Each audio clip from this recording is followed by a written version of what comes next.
Order. Order.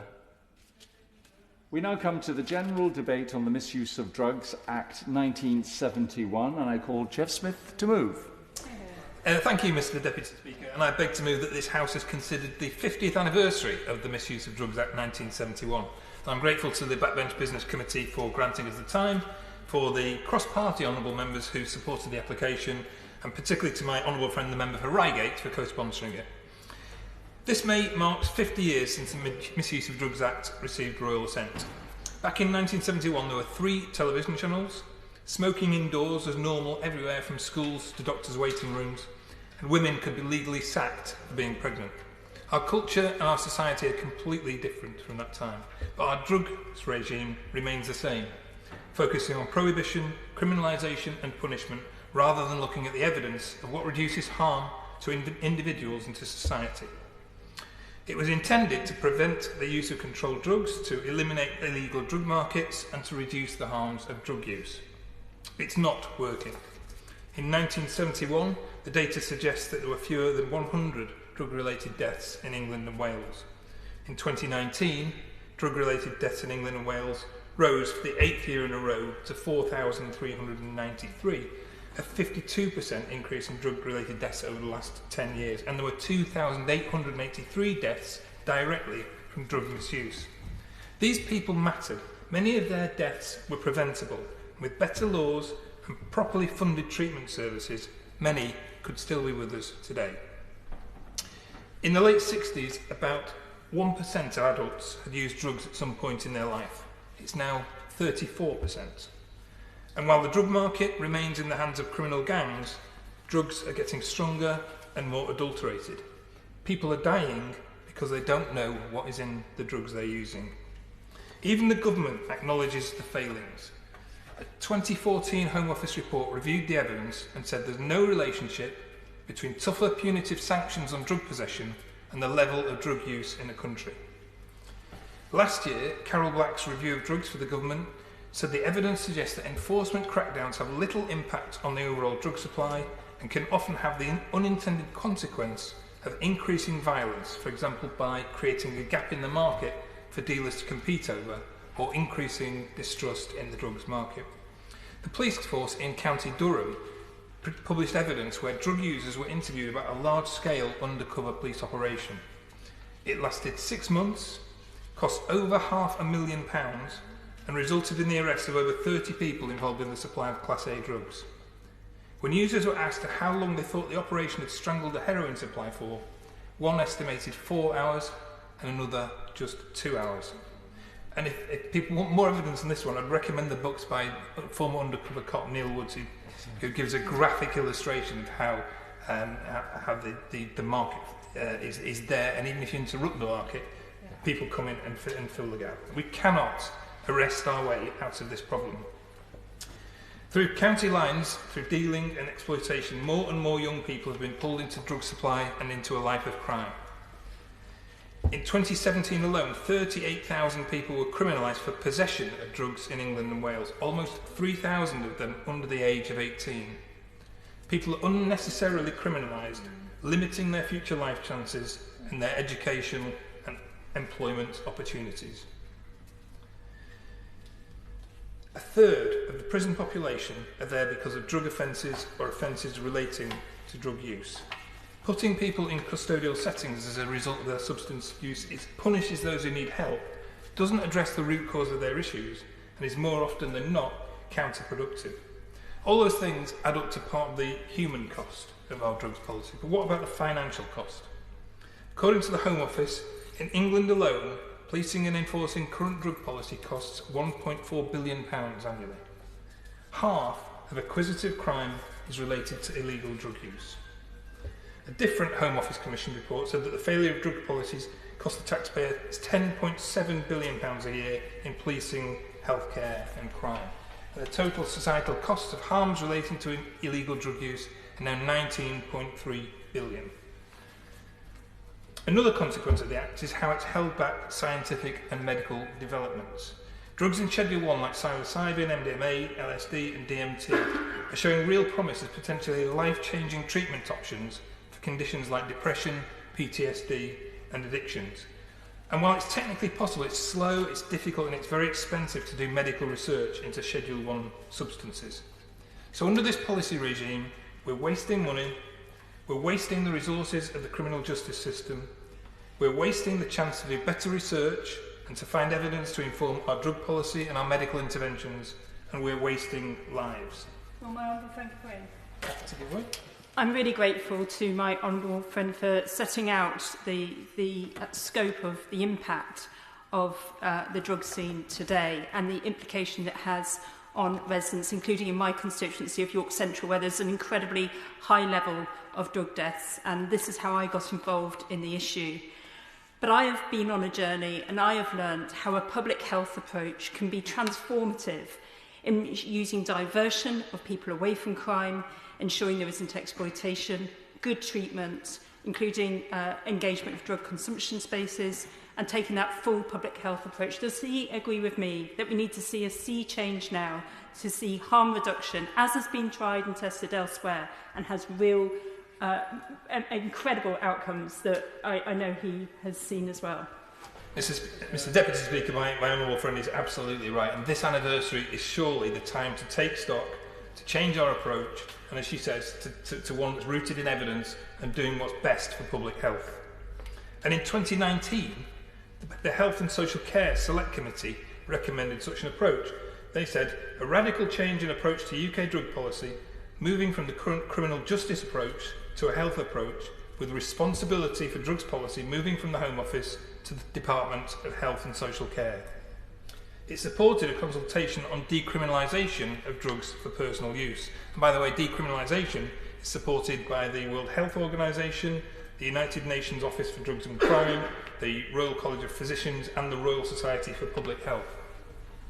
The government published its response earlier this year, saying it had no intention of decriminalising drugs.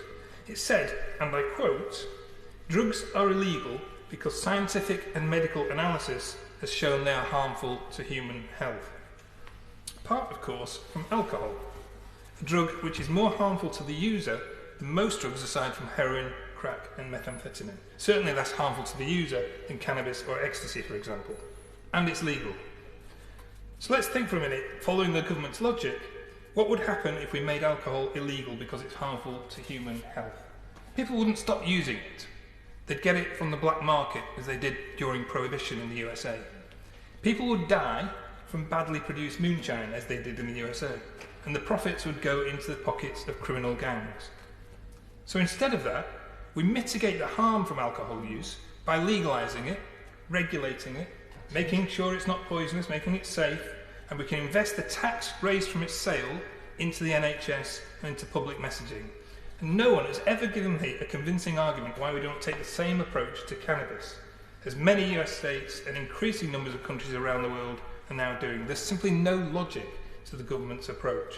Now, there will be different approaches to different drugs, but what I think is common is that the current regime isn't working.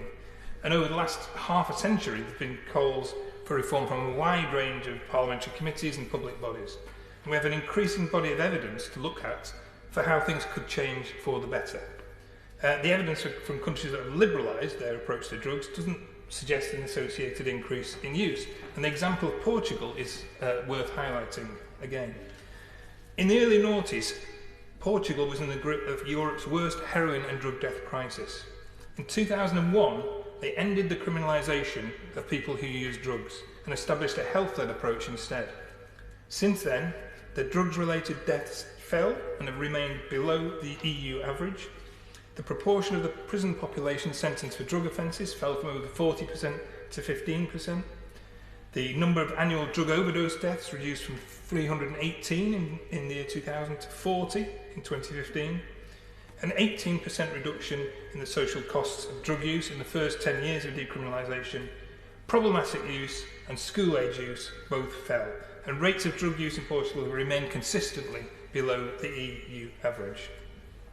Even within the current regime, the government could stop blocking some proven harm reduction measures like overdose prevention centres, drug safety testing, and could ramp up and even out the provision of naloxone and heroin-assisted treatment. It could have encouraged more diversion schemes, more deferred prosecution schemes, and properly reinvest in the treatment budget that have been cut in recent years. On that point. I'm really grateful again for my humble friend giving way. On the issue of diversion, I was told a powerful story about how young people, instead of getting a criminal record, were given that opportunity in life for someone to invest in them, and as a result went down and got apprenticeships and then got a job instead of a criminal record. Surely that is a better way forward for these young people's lives. She's absolutely right, and we have the evidence in the UK. There have been some very good diversion schemes in Durham that I can think of, in the West Midlands, and there are others. And we don't even need to look at the evidence abroad. We can look at the evidence in the UK on how these things work. Yeah. Except that, particularly in relation to cannabis, that the initial warning and a fixed penalty notice that we use at the moment doesn't prevent in any way, shape, or form people from being also given to a diversion scheme and other steps being taken. There's no barrier to that at the moment, for example, in relation to cannabis. That's true. My problem with cannabis is that the supply is still in the hands of organised criminal gangs. That, for me, is not a sensible way to approach our drug policy.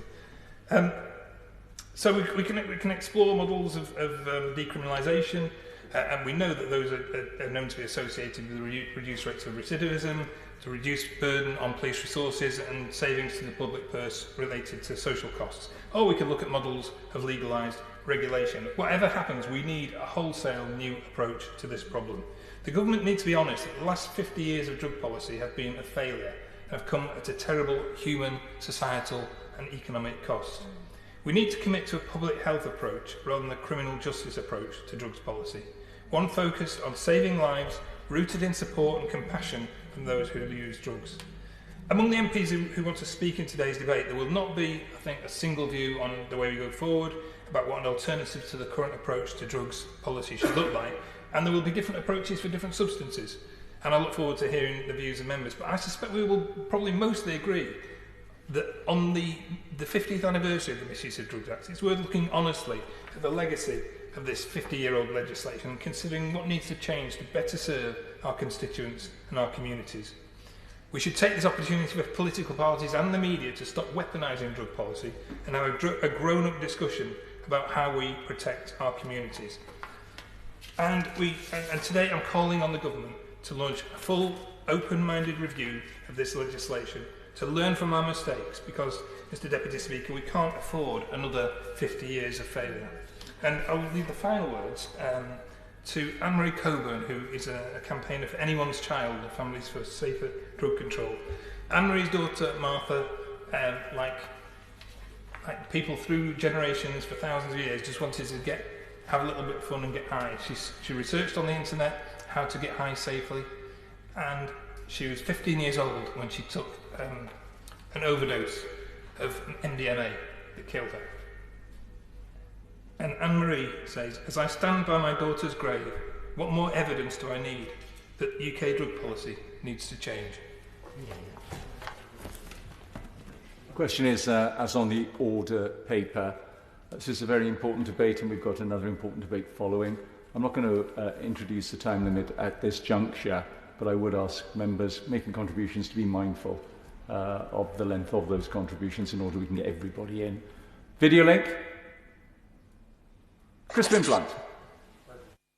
Thank you, Mr Deputy Speaker. Let me first draw the House's attention to my unremunerated interest as Chair of the Conservative Drug Policy Reform Group Limited. And let me congratulate the Honourable Member for Manchester Withington, my co-chair of the APPG for Drug Policy Reform, on securing this debate. I also commiserate on his promotion from whip to spokesman on local government.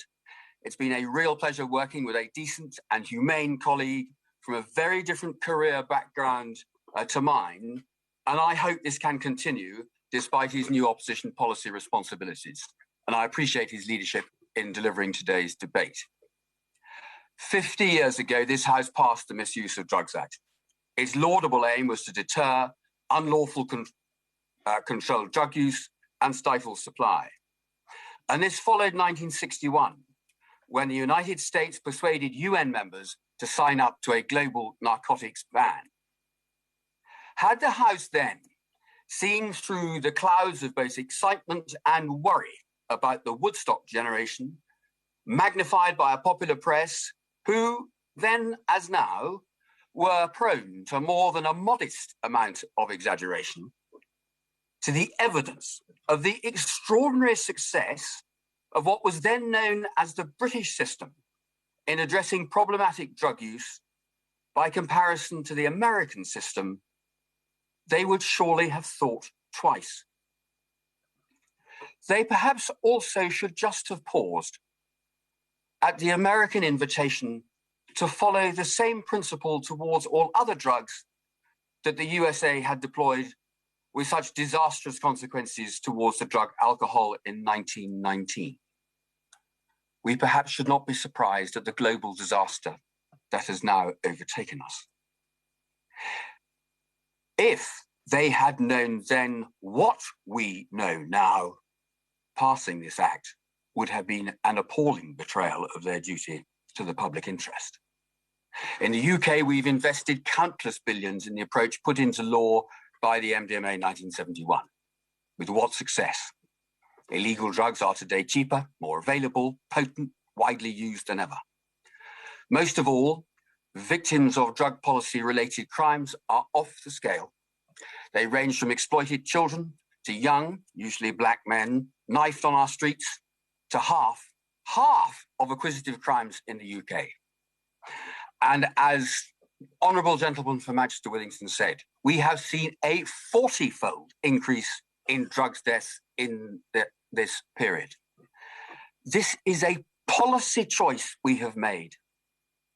In 2001, Portugal implemented a policy that has the key aspects of the British system from the 1960s.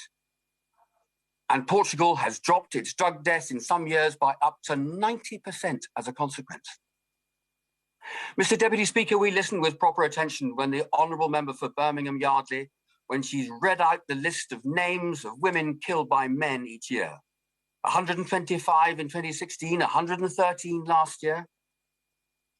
If I did that in respect of women, men and children, dead as a consequence of the way in which successive governments have implemented this act, I would need to read out an equivalent list of names killed by law and policy accountable to this House every single week this Parliament sits, and still that wouldn't be enough. In the late 1960s, about 1% of adults had used drugs at some point in their life. Now it's 34%. In 1971, heroin use was below 10,000. It's now over 250,000. In 1971, there were under 500,000 of people who use cannabis.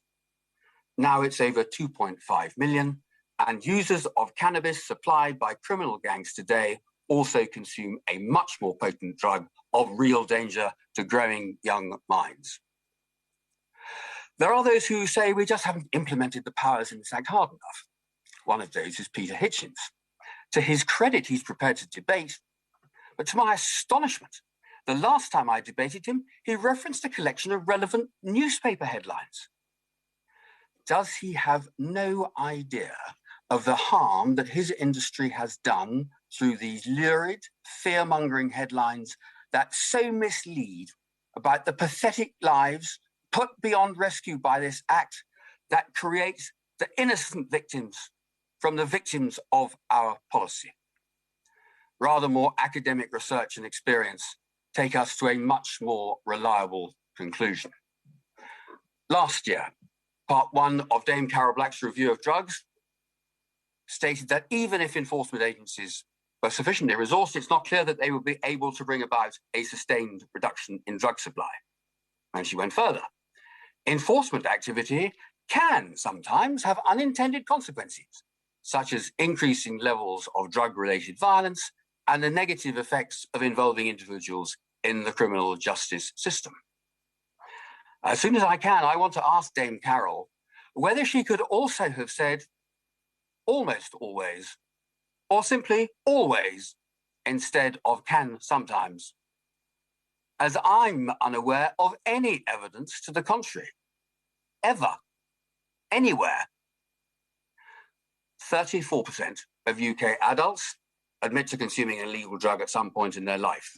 And having debated this with the then Chief Constable of Durham, Mike Barton, the most authoritative operational police chief on this issue, when 80% of an audience of hundreds of fresher students make the same admission in front of a serving police officer, I rather expect this proportion is growing fast. Our policy has a third of the British population potentially facing a 2 to 7 year sentence, including senior members of the government. I'm now convinced that this is actually precisely why so few colleagues are really prepared to engage in this debate. It's personally politically dangerous. Ask the Chancellor of the Duchy. We represent the population in this as much as anyone else. And I would be surprised if most members of this House hadn't enjoyed what the former Prime Minister dismissed as the normal university experience. The leader of the opposition implied as much about himself, but even he wasn't prepared to be candid. Yet this is far, far too important for colleagues to take a pass on. We have a duty to engage, and personal experience should not be used to drive colleagues out of considering the wider evidence about the success or failure of this policy. And so my advice to colleagues is don't answer the personal question. You have a wider duty to the public so all parliamentarians can contribute to the consideration of what is in reality an appalling policy failure with 50 years of evidence to draw on. So we wait for the publication of part 2 of Dame Carroll's report. And we wait. Dare I hope that the government has run into someone prepared to state the inconvenient truth. Only yesterday, she reported at a meeting of the Criminal Justice Alliance her shock at finding so little research and science to underpin policymaking, commissioning and practice in the UK. The government might point to the role of the Advisory Council on the Misuse of Drugs, yet its members are overworked, unremunerated and supported by a very limited secretariat. They are also appointed on the basis of political vetting, which inevitably compromises their necessary objectivity. And of course, they have the example of Professor David Nutt's inconvenient truth in 2008, which had him sacked. But the damage done by this act of public health and its devouring of the criminal justice system is only half the story. What opportunities have we also missed? The powers to schedule drugs under regulation are derived from the 71 Act. These 2001 regulations should allow for the lawful possession and supply of controlled drugs for legitimate purposes such as research and medicinal use. But our drug scheduling so plainly lacks scientific validation and hasn't been subject to analysis or any recent official analysis of harm. The Home Office has no plans to commission a comprehensive review of the relative harms of the drugs that have been put into Schedule 1. This evidence-free approach must change. Cannabis-based products for medicinal use were only rescheduled because the mother of one child with a severe form of epilepsy was prepared to challenge the system to confiscate her son's medicine, which had been prescribed overseas. Billy Caldwell duly became seriously ill, and to his credit, the then Home Secretary returned the confiscated medicine to Billy under special license and asked the Chief Medical Officer if there was any evidence for this medicine's efficacy. In 2 weeks, which is a record-breaking time in medicine assessment, she confirmed there was. There's rather a lot of it, in fact. It appears to go back about 3 millennia. It should hardly have been a surprise to the House. House of Lords Committee had recommended it 20 years earlier, but the system is still broken today for patients to get access to medicine from cannabis. Only yesterday, we witnessed a wretched plea from a sick child's brother to the Prime Minister for his medical cannabis. This should never have had to be the case. And it's not just cannabis. There, we have denied ourselves 50 years of research into, amongst other conditions, MS, pain control, and it seems all too probably a significant advance in cancer treatment. Evidence is emerging of a number of substances that have found themselves in Schedule 1 that also have great potential. The current scheduling of substances such as psilocybin, MDMA, LSD, and DMT now appear to have prevented a probable step change in more effective mental health interventions for conditions such as PTSD, OCD, anorexia nervosa, addiction, and depression. We continue to hinder medical research at a time when there have been no new pharmacological treatments for depression since the advance of SSRIs 30 years ago. With a mental health crisis in waiting following this pandemic, we must immediately remove barriers to research. If we want an example of why, look no further than our recent active service veterans. 7,500 of them have returned from active service in Iraq and Afghanistan with PTSD. The charity Wounded Veterans believe 2,400 of them are beyond available current treatment. So many of them turn to alcohol and street drugs to manage their service-inflicted pain. Destroyed, in our estimation, from military hero to alcoholic and junkie, because we have not enabled the research to break their spiral down to death by their own hand or otherwise.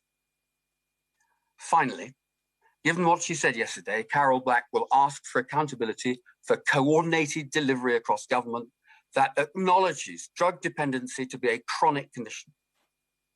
Drug policy, owned and led by the Home Office, vainly trying to enforce the provisions of this Act over decades through a criminal justice enforcement approach, must change to a public health cross-government approach. We've tried and tested 50 years of policy based on instinct and what now appears to be prejudice towards drug users that we have put outside the law. Meanwhile, we knock back our alcohol and smoke our tobacco as drugs inside the law. Prohibition of either is plainly going to drive drinkers and smokers underground with all the accompanying wider costs to the overall public good. Yet we've accommodated their undoubted harms, massively greater than those we've criminalised. Yet we can and are starting to control them to a better degree inside the law, as the recent substantial public health progress over tobacco consumption shows. This Act has failed. It ended the British system towards drug users of the 1960s. Our oldest ally, Portugal, faced with its own drug crisis of the late 1990s, turned to it in 2001, with conspicuous success over the last 2 decades. Their politicians climb over each other now to claim responsibility. After 50 years, it's about time we all took our responsibility to understand the evidence as to how we can best mitigate this policy disaster that arises from this law passed 50 years ago here in the United Kingdom. Tommy Shepherd. Thank you, Mr. Deputy Speaker, and I wish to associate myself entirely with all of the comments that my 2 colleagues have just made from either side of this House.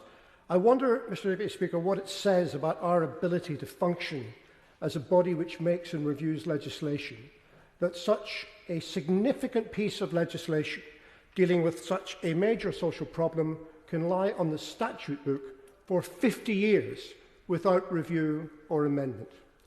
All the more incredible when we consider that by any conceivable measure it has been an abject failure in trying to achieve what it set out to achieve.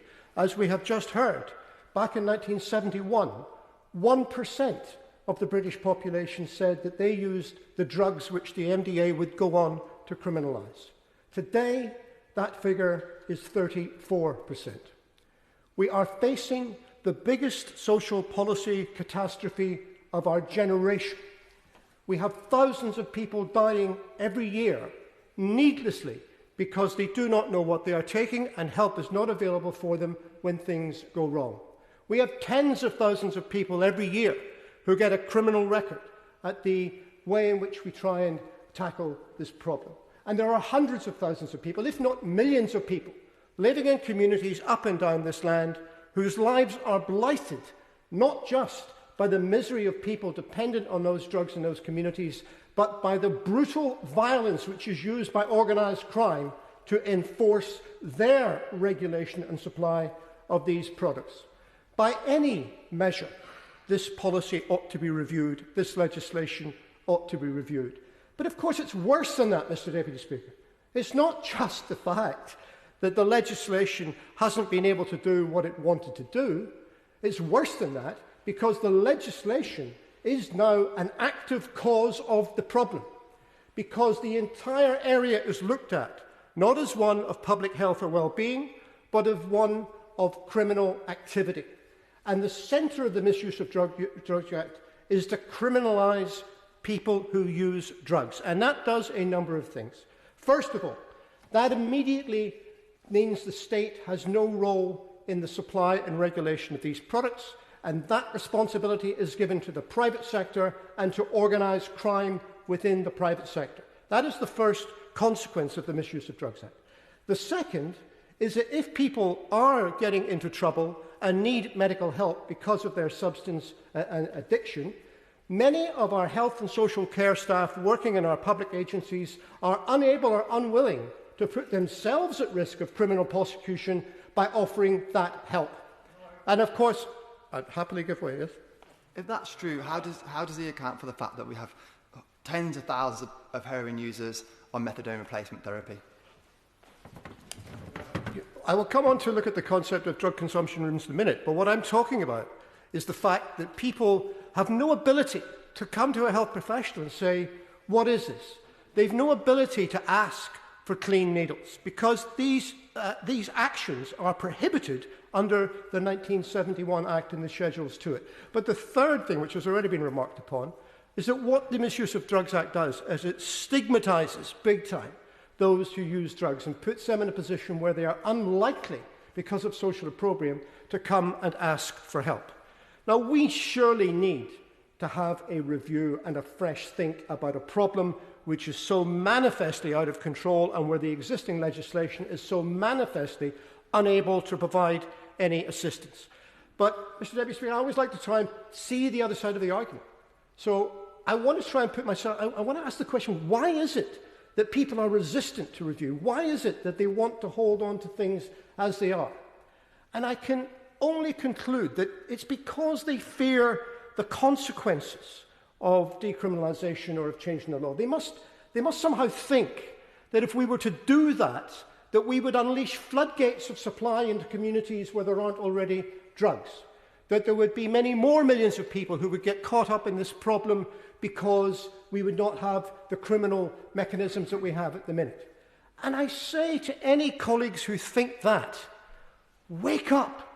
Wake up and see what is happening on the streets of your own constituency.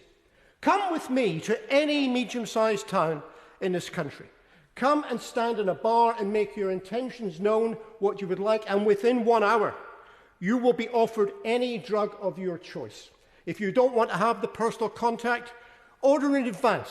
Go on the internet and you will find a mobile phone number where you can, through the County Lines network, order whatever you want and it will be delivered to your door. Sometimes you will even get a customer service message asking for feedback on the supply. That is the extent of what we have at the moment. And it is just fantasy to suggest that there are loads of people out there who might otherwise get into drugs who are somehow prevented from doing so by the Misuse of Drugs Act. It is not the case.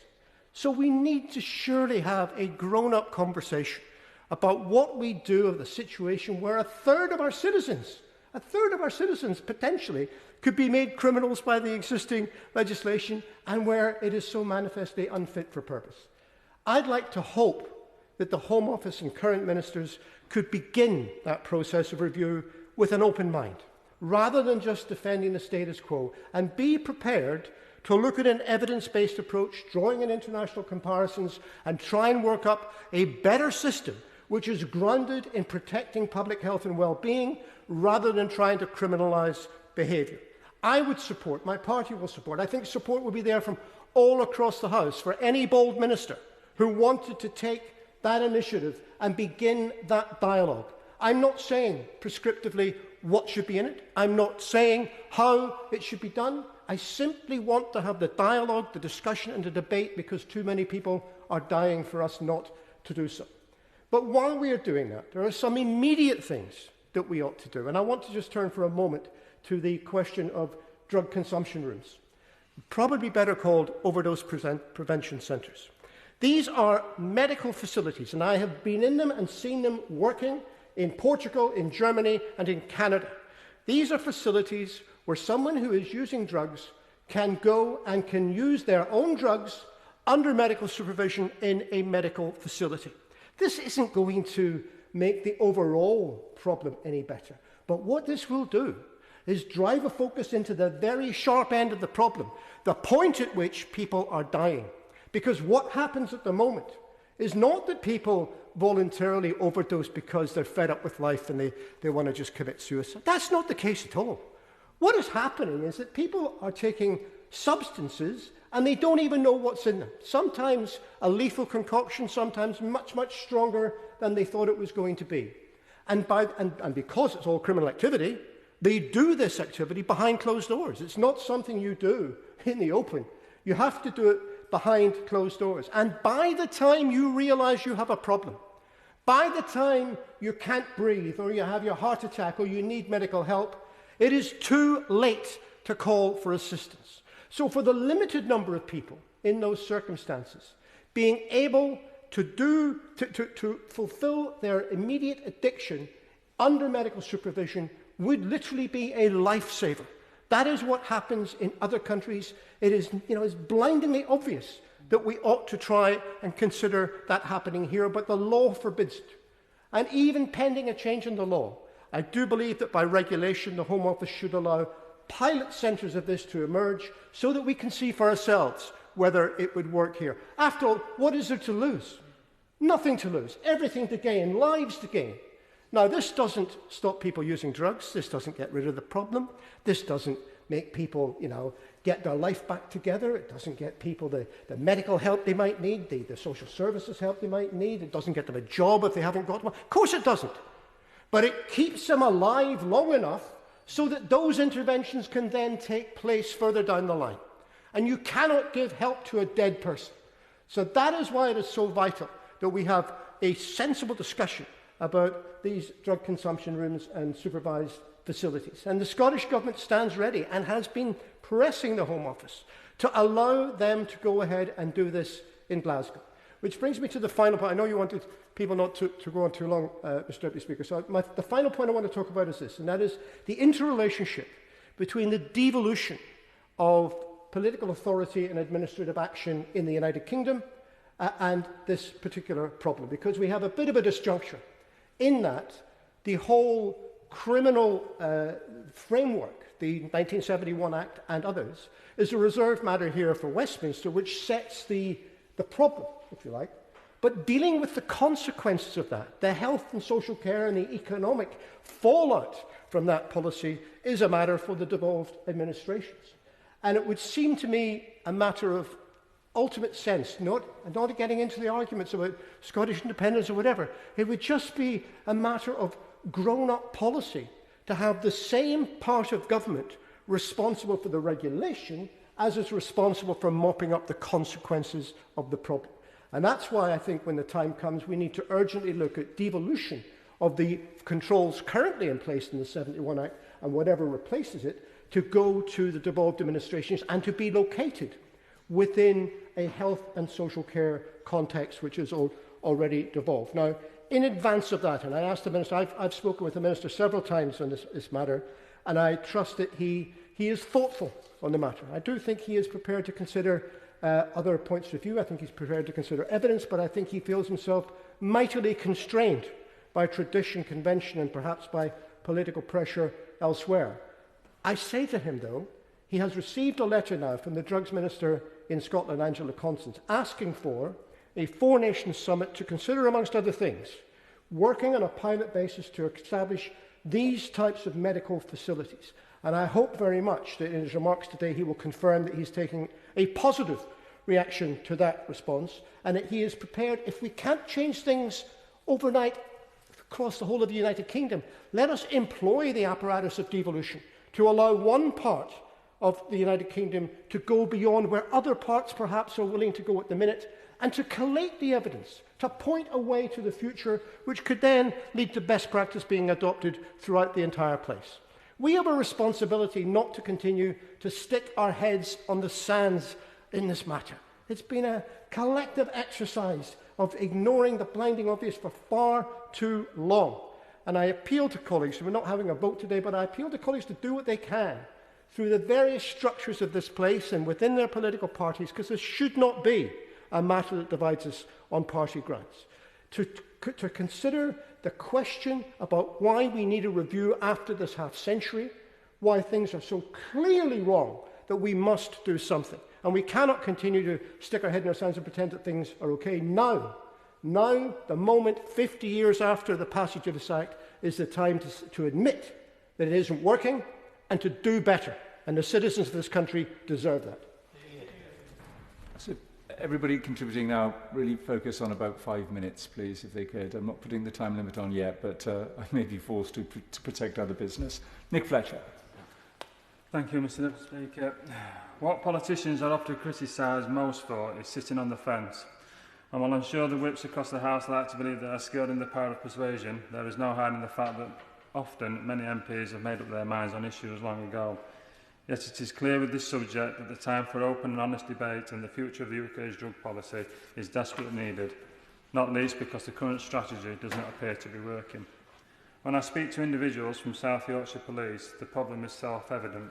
While time spent catching dealers does temporarily reduce the supply, there appears to be no lack of criminals. Mr. Deputy Speaker, an ex-police officer told me recently about a huge drugs bust in April, where everyone from the top ringleaders to the small dealers were arrested. After thousands of hours of police work and millions of pounds worth of drugs were discovered. Yet according to the former police officer I spoke to, the raid managed to keep cannabis off the streets for a whole 2 hours. So being tough on dealers doesn't seem to be working. The gains made by the police are small, and for this reason I have concluded that enforcement alone is never going to get us to a solution. We know that every time someone buys drugs, they become part of the criminal supply chain. Put simply, it links them directly to dealers who have no problem in carrying a knife or a gun. Due to the fact that suppliers are operating outside the law, they don't have the police to protect them, so instead they protect themselves with weapons. They don't pay taxes either, nor do they give a receipt. Equally, they are not held responsible if their product leads to hospitalisation or even death.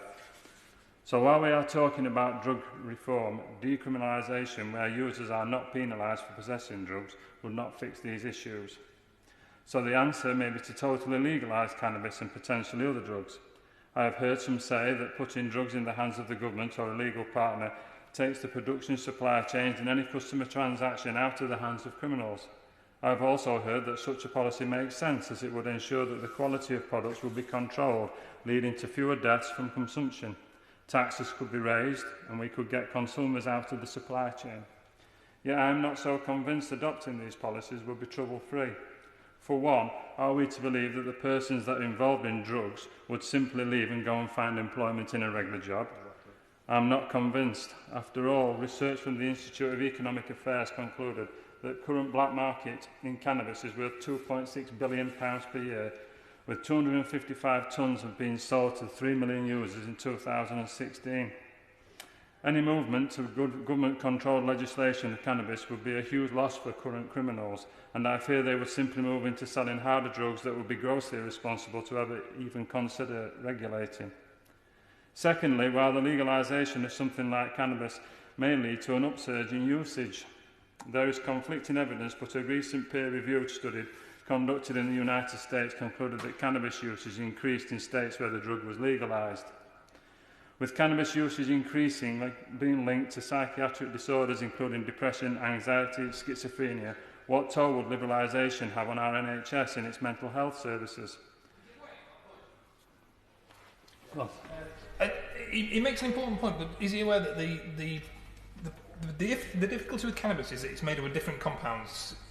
THC and CBD are the two main ones. And the problem with the cannabis that we buy on the street, which is mainly skunk, is it's very high in THC. And it's that causes the problem. Now, if you legalise cannabis, if you make the product safer by regulating it, you have a better balanced product that is not dangerous and will not be leading to the kind of consequences he's talked about. Thank my honourable member for saying what he's saying, but I still go back to what I said before. I think if we legalise the cannabis that he talks about and make that safe, I still think there would be the criminal element that would continue selling the cannabis that is happens in Amsterdam. Yeah, it's not a good place to be.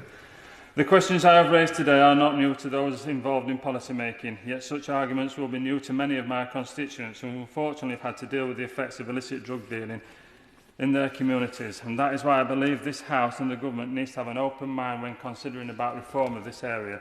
And before we rush into anything, we must ask what the potential effects of reform are, especially for our children and young people.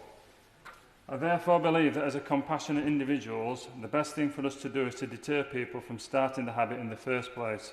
With regards to drugs, this means doing everything we can as parents, family members, community members, society, government, to educate our children and look out for them too. Look out for who their friends are, have high expectations for how they behave, keep them entertained and encouraged, keep them fit and healthy, and most importantly, give them a vision of a great future. We also need to take responsibility for our own actions. Mr Deputy Speaker, that means the minority of successful people out there who are earning good money need to stop their weekend coke habit or their marijuana habit, because contrary to what they think, this practice is hurting communities and putting lives in danger. They need to think again because they are part of the problem. They are part of that chain and they are fueling demand. Every time these people take drugs in expensive bars and nightclubs, they are part of the chain that gives a 9-year-old running drugs. They are part of the chain that puts a knife in the hands of a 16-year-old. And they are part of the chain that leaves grieving parents mourning the loss of a son or a daughter who has just overdosed. Put simply, there will be a lot less demand if the people who aren't addicted but take drugs recreationally stop doing so. This reduction in demand would ensure that the market would shrink and the number of dealers and crime would be reduced. And when our police do the big drugs bust, maybe the streets wouldn't be drugs free for 2 hours, just maybe it would be permanently free from these dangerous substances. In summary, we need to stop our young people getting involved in drugs by educating on the damage they cause. We also need to put more support into helping those lives who are already affected by drug addiction. These two simple policies alone would help drastically reduce demand and therefore the size of the market. In turn, this will give our police forces a fighting chance to catch the dealers and other criminals involved in these supply chains. Thank you. And I'm afraid I'm going to have to introduce a time limit of 5 minutes, which is still fairly generous compared to what a number of backbenchers are used to. Sorry, Adam, but I know you're a seasoned contributor and will be able to do it within the 5 minutes. Adam Holloway. Thank you very much, Mr. Deputy Speaker. In my experience, drug addiction is very clearly an illness. Opiate addiction, for example, is a health problem. And as we've heard very passionately from three of the speakers today, we urgently need to move from a criminal justice response to a health response. A couple of weeks ago, I spent 10 days or so in the US going around homeless shelters on the East Coast and looking at what is probably a historic opportunity to stabilize the street homeless population coming out of the pandemic. And of course, the problem of street homelessness in the US is somewhat different to the one we have here, given our benefits available to pay for housing here. But they share the common thread that very, very large numbers of the street homeless are mentally ill or drug addicted. And I spent an extraordinary day with Professor Jim O'Connell, who set up Boston Medical Care for the homeless back in the mid-80s. He realized street homeless people didn't have medical records, and he's now got an enormous operation. One of the things that he does is what the member for Edinburgh East described very movingly as overdose prevention. He has an area. It's tarmac. It's half the size of a tennis court. It's called the Southampton Comfort Station, and it's there that drug addicted opiate addicted people come and shoot themselves up with fentanyl. And I used to be a TV reporter, and I had the same emotional response to just seeing these 200 people shooting up, staggering, preparing to inject themselves as if they were on a picnic or rolling up a cigarette. There's just appalling scene. It was like, I don't know, it's like I would imagine somehow hell would be. And I wouldn't want to live 1 second of any of those people's lives as Pam and Sue from Professor O'Connell's operation wait there to get these people breathing again when they've had an inaccurate dose of fentanyl. So as I say, here, the overwhelming majority of street homeless people are drug addicted or mentally ill. And look, whatever your route to addiction, whatever judgments we want to make about these things, the reality is that these people are addicted. They have a very serious illness. You know, I've taken opiates for pain relief, and I can absolutely see how you could very, very quickly become addicted to this stuff. So, you know, as the member for Reigate has said, as the member for Edinburgh East has said, as the member for Manchester Withington has said, you know, we've got to be pragmatic about this. We've got to have a grown-up discussion to find a humane way out of it. You know, not just for them, but, you know, also for the wider society. So I think we need to think about all things, you know, at the very least having overdose prevention places, but, you know, prescribing, you know, decriminalisation, moving it out of the criminal justice sphere. These people are ill, and as the member for Manchester Withington said, you cannot arrest your way out of this problem. Thank you. Thank you for your cooperation, Adam. I'm really grateful. Ronnie Cowan. Thank you very much, Mr. Deputy Speaker. The stated purpose of the Misuse of Drugs Act 1971 is to prevent the misuse of controlled drugs. By any measurement that we wish to employ, the Act has failed. The fact that it has been allowed to fail for 50 years is an abomination. We have gone, as was stated, from under 100 deaths in 1971 to over 5,000 in 2020. The legislation is flawed, and the job we are asking the law enforcement agencies to do is impossible. The fallout is picked up by the NHS and the many, many third sector organisations. A lot has changed since 1971. Asbestos is no longer a popular building material. Women can no longer be fired for being pregnant. In many situations, we have moved forward with the times, but in drugs policy, we are firmly entrenched in the past. When we changed our drug policy in 1971, we junked the British system in favour of the misguided policy of Richard Nixon's America. The result has been an increase in crime, increase in corruption, an increase in harm, and an increase in the number of drug-related deaths. This involves our communities being subjected to violent crime, vicious turf wars, the corruption of the young and often vulnerable members of society. We cannot, we never will be able to arrest our way out of a drugs war. Substances that were once legal are now made by criminals with scant regard for consumer safety. They're often cut with other products, and potency can't be guaranteed. As a result, many young people have died experimenting with drugs. One tablet, that is all it takes, and a life can be lost because they are not regulated. Other countries are not inflicted by this paralysis. They have decriminalised and legalised drugs. They have drug consumption rooms. They have diversion schemes. I have visited Portugal and Catalonia to see what they are doing, and it works. It saves lives and it rehabilitates. These are humane schemes because they treat drug addiction and harm as a health issue, not a criminal justice one. They're creating an environment where people are not marginalised and ostracised, and as a result, are not experiencing prejudice because of their health issue. And that can only happen when there's a change of a mindset that facilitates the provisions of services. We need to waken up to the reality that the policies we're pursuing are not doing any good, and in some cases are actually making the situation worse. Recent evidence from Canada, as quoted in the Scottish Affairs Select Committee Drugs Inquiry report, showed overdose prevention centres in British Columbia alone saved between 160 and 350 lives in 20 months.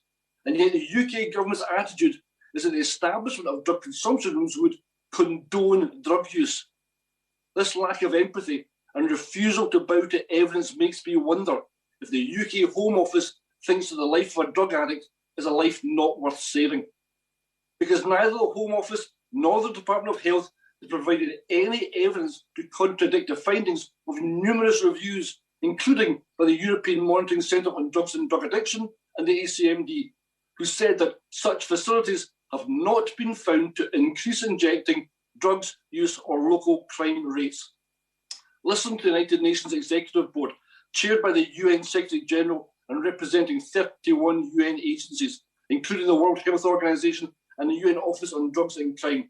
They have called on member states to promote alternatives to conviction and punishment in appropriate cases, including the decriminalisation of drug possession for personal use. Minister, please drop the coming down hard on criminals rhetoric. It may sound good, but it does not work today. It has not worked for 50 years. It's time to end the war on drugs and start the war on the causes of addiction. And please, will you engage with Scotland's Drug Minister, Angela Constance? Help her remove obstacles so that we can create a more progressive and more effective drug policy, one that has health at its core. Thank you. Thank you very much, Ronnie, and I'm sorry you couldn't have the timing clock visible, but my goodness me, you did finish within the 5 minutes, so thank you very much. Kenny McCaskill. Thank you, Mr Deputy Speaker. I come at this debate from my experiences as Justice Secretary in Scotland for 7.5 years. It would also be fair to say that I think I reflect the views privately of many senior individuals, both in law enforcement and in the judiciary. Mike Barton was mentioned. Only a few have had the courage to speak out, but privately many will tell you, as I have come to see, this cannot be solved by justice. It has to be treated as a health problem. I always recall that when I started as Justice Secretary, a drug debt was seen as being recovered or paid off by a stab in the buttocks. By the time I was demitting office, it was the production of a firearm. Now in Scotland, it's almost invariably the use of that firearm. The levels of violence are escalating. What was seen in the streets of London is now seen in the streets of Glasgow. What was viewed as the norm in Glasgow is now prevalent in Edinburgh. The whole equivalent of the county lines, this is spreading across our country, and we are not defeating it in any shape or form. If it could be done by law enforcement, if it could be done by military power, then the United States would be drug-free. As it isn't, and it's a total failure despite all their weaponry and all the assets that they have at their disposal. That's why there has to be a change. Because not only is it affecting our safety in terms of the escalation of crime, the level of the corruption of our economy. There are whole areas of our economy that are literally being taken over by the drug trade and laundered money. There are aspects, and I recall asking senior police officers in Scotland whether a particular trade in Glasgow that would be viewed as clean in terms of, I won't name that trade for those who are the clean ones in that particular aspect, and asking if there was a clean one, and the answer was there probably was, but not that they knew of them. So that won't just be in particular cities in Scotland, it's across the United Kingdom, the so-called colourful businessmen. We know who they are, we know where they get their money, and actually the Misuse of Drugs Act fuels that and provides for it. That's why we have to change. Of course, it would take the wisdom of Solomon to provide a solution, because at the heart of the drug addiction problem, it's deep-rooted, it's poverty, it's health, it's inequality, it's hopelessness. Of course, there's some elements of hedonism, but in the main, those who suffer are people who are tragic, who are individuals who are captured and are caught, and we require to help them, to treat them, not to punish them and to worsen their situations. As other people have mentioned, other countries have shown a different path can be taken. I do believe that the Portuguese method is the way that should be chosen. I do believe that the power should be devolved to Scotland so that we can go on a different path. If we get it wrong, then it won't impact upon the rest of the UK. If we get it right, then we will be a method that you'll be able to see what has happened. After all, there has been no calamity in the Iberian Peninsula, no effect upon Spain. All the suggestions that every drug addict in Spain was going to depart to Faro or the Algarve has shown to be false. Portugal has managed to improve the situation. It is no Valhalla, but it's better. But if the Minister is not prepared to devolve drug policy in whole, then I do believe that there has to be some flexibility. And my friend from the Edinburgh East mentioned earlier the request by the Scottish Drug Secretary for a summit to discuss aspects that can be changed. Because the Scottish Parliament has control over justice and health. We have control over abortion and end of life. And yet, because of the restrictions of the drug policy, we are not able to deal with whether you call them drug consumption rooms or overdose prevention rooms. We're not able to test street tablets. And if people are going to take drugs, it's surely better that we should know that what they're actually buying is something that can be consumed safely and won't be the equivalent of getting the proverbial black spot in your hand that will result in death or a living hell thereafter. All of that can be dealt with by simply allowing some latitude and some powers. There will be no danger or difficulty for the rest of the United Kingdom. It can be used as a testing ground because there is an issue in Scotland. People are dying. It's entirely inadequate to say that it can all be solved simply within the current powers of the Scottish Parliament, because it can't. I'll be the first to accept that there's more that has to be done, that more should have been done, and that blame has to be accepted by the Scottish Government, especially providing treatment orders and the availability for people to get support. Equally, that on its own will not address the fundamental problem. There has to be a radical change, which I believe should come pan-UK. But if the Minister is not prepared to accept that, if the Minister, as I think he does, accept that there is a particular problem that is worth in Scotland, then we have to be able to address that. And that means we have to have, if not the powers in whole, we have to have the powers in part. We have to be able to provide the drug consumption rooms to ensure that addicts can take safely. We have to be able to ensure that what is being bought and traded is in fact capable of being consumed, even if we don't want it consumed. There has to be a better way, because the intransigence being shown by Westminster is being paid in the communities of Scotland and the deaths of far too many individuals. In both my time as a doctor and a volunteer special constable, I've got to see up close the harms that drugs do to our society, and I've also seen it in my personal life. And I want to begin by focusing on areas of agreement that I share with the members for Withington and Reigate and others. It's clearly right that the best outcome for an individual addicted to drugs is to be supported to overcome that addiction. It's clearly better for individuals who end up using drugs that they can do so in a way that minimises the risk of harm. It's clearly true that often it's not going to be the best use of police time to pursue individuals who are using drugs on a personal basis. These are things I think we can all agree on. But I'm afraid some of the other arguments put forward today fail on a number of fronts. They fail to understand the reality of the policing of drugs use in society at the moment. They have failed to understand the nature of criminality associated with drug production, and they fail to understand the complexity of addiction and recovery. And as so often the case from those on the left, they take for granted all of the quiet benefits of our current approach to drugs that could be potentially lost with reform. Fundamentally, abstinence-based policies are stopping very many people from taking illicit drugs. The overwhelming majority of people don't take drugs. And what members have done today, without any evidence whatsoever, is to draw association with cause. There are an enormous number of social ills that have exploded over the last 30 years. You cannot say that because our approach was X, it's been the cause of that. There are many, many factors that drive drug use, and you have no idea what drug use would have been had we had a different approach. I would ask the member for Withington, who I know DJ'd in nightclubs that I frequented a long time ago in Leeds and Manchester, how many times his nightclubs were raided by police bent on catching everybody that was taking amphetamines. How many times he's seen a police sniffer dog outside of a festival desperate to catch people for taking these types of drugs. As I mentioned earlier with cannabis, the overwhelming majority of people who are caught with cannabis and have it only for possession if they're an adult, they're not causing any other kind of problems for the local area, like smoking it publicly or being involved in criminality, will end up with a warning notice and a fine. Very, very, very few of the people that you've talked about being in prison for drug offences are there for consumption. They're overwhelmingly in there for dealing, and if they're there for consumption, it's usually because they've had a string of other interventions, whether it be a suspended sentence, a community order, other things. And actually, I think it's fair, ultimately, if they continue to cause misery in their local communities, that they face a prison sentence for that. They're not there because, fundamentally, we're sending people away to prison because they smoke cannabis or because they take ecstasy. That's just not the reality of the situation. And the question that might provoke, of course, is, well, why don't we just decriminalise it then if people are kind of relatively able to use it in proportion? And it goes back to what I said before. Firstly, I don't endorse that situation. My strong view is that the criminalisation deters an awful lot of people from using it, and members can't have it both ways. They can't say, on the one hand, there's all this stigma with drug use, you can't get treatment, you can't speak about it, you can't be freely open with it, and then say decriminalisation won't increase usage because it's freely available anyway and people can just get at. You can't have those both scenarios. You must have one or the other. There is a stigma which will have a social effect, or there isn't. You can't have it both ways.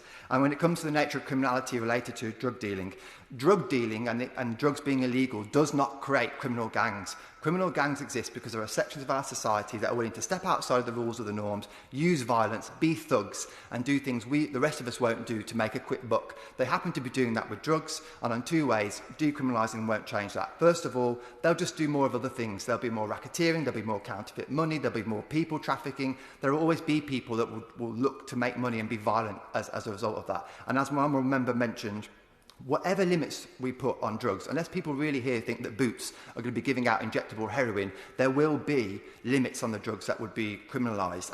And counter to what my honourable friend has said, actually the evidence is, for example, in Amsterdam, they have one of the biggest problems with potent cannabis. One of the biggest problems with potent cannabis, decriminalising the use of cannabis in Amsterdam has not stopped that. So whatever we do, there will always be people that want. It's the nature of addiction. The nature of addiction is that you want a bigger hit, you want more than you got the first time. So you always eventually can hit those limits and want someone else to go above what the law will allow if we're accepting that there will be some kind of barriers. And I think I want to draw finally on my experience of at university. As a doctor, we had a former heroin addict come in to speak to us.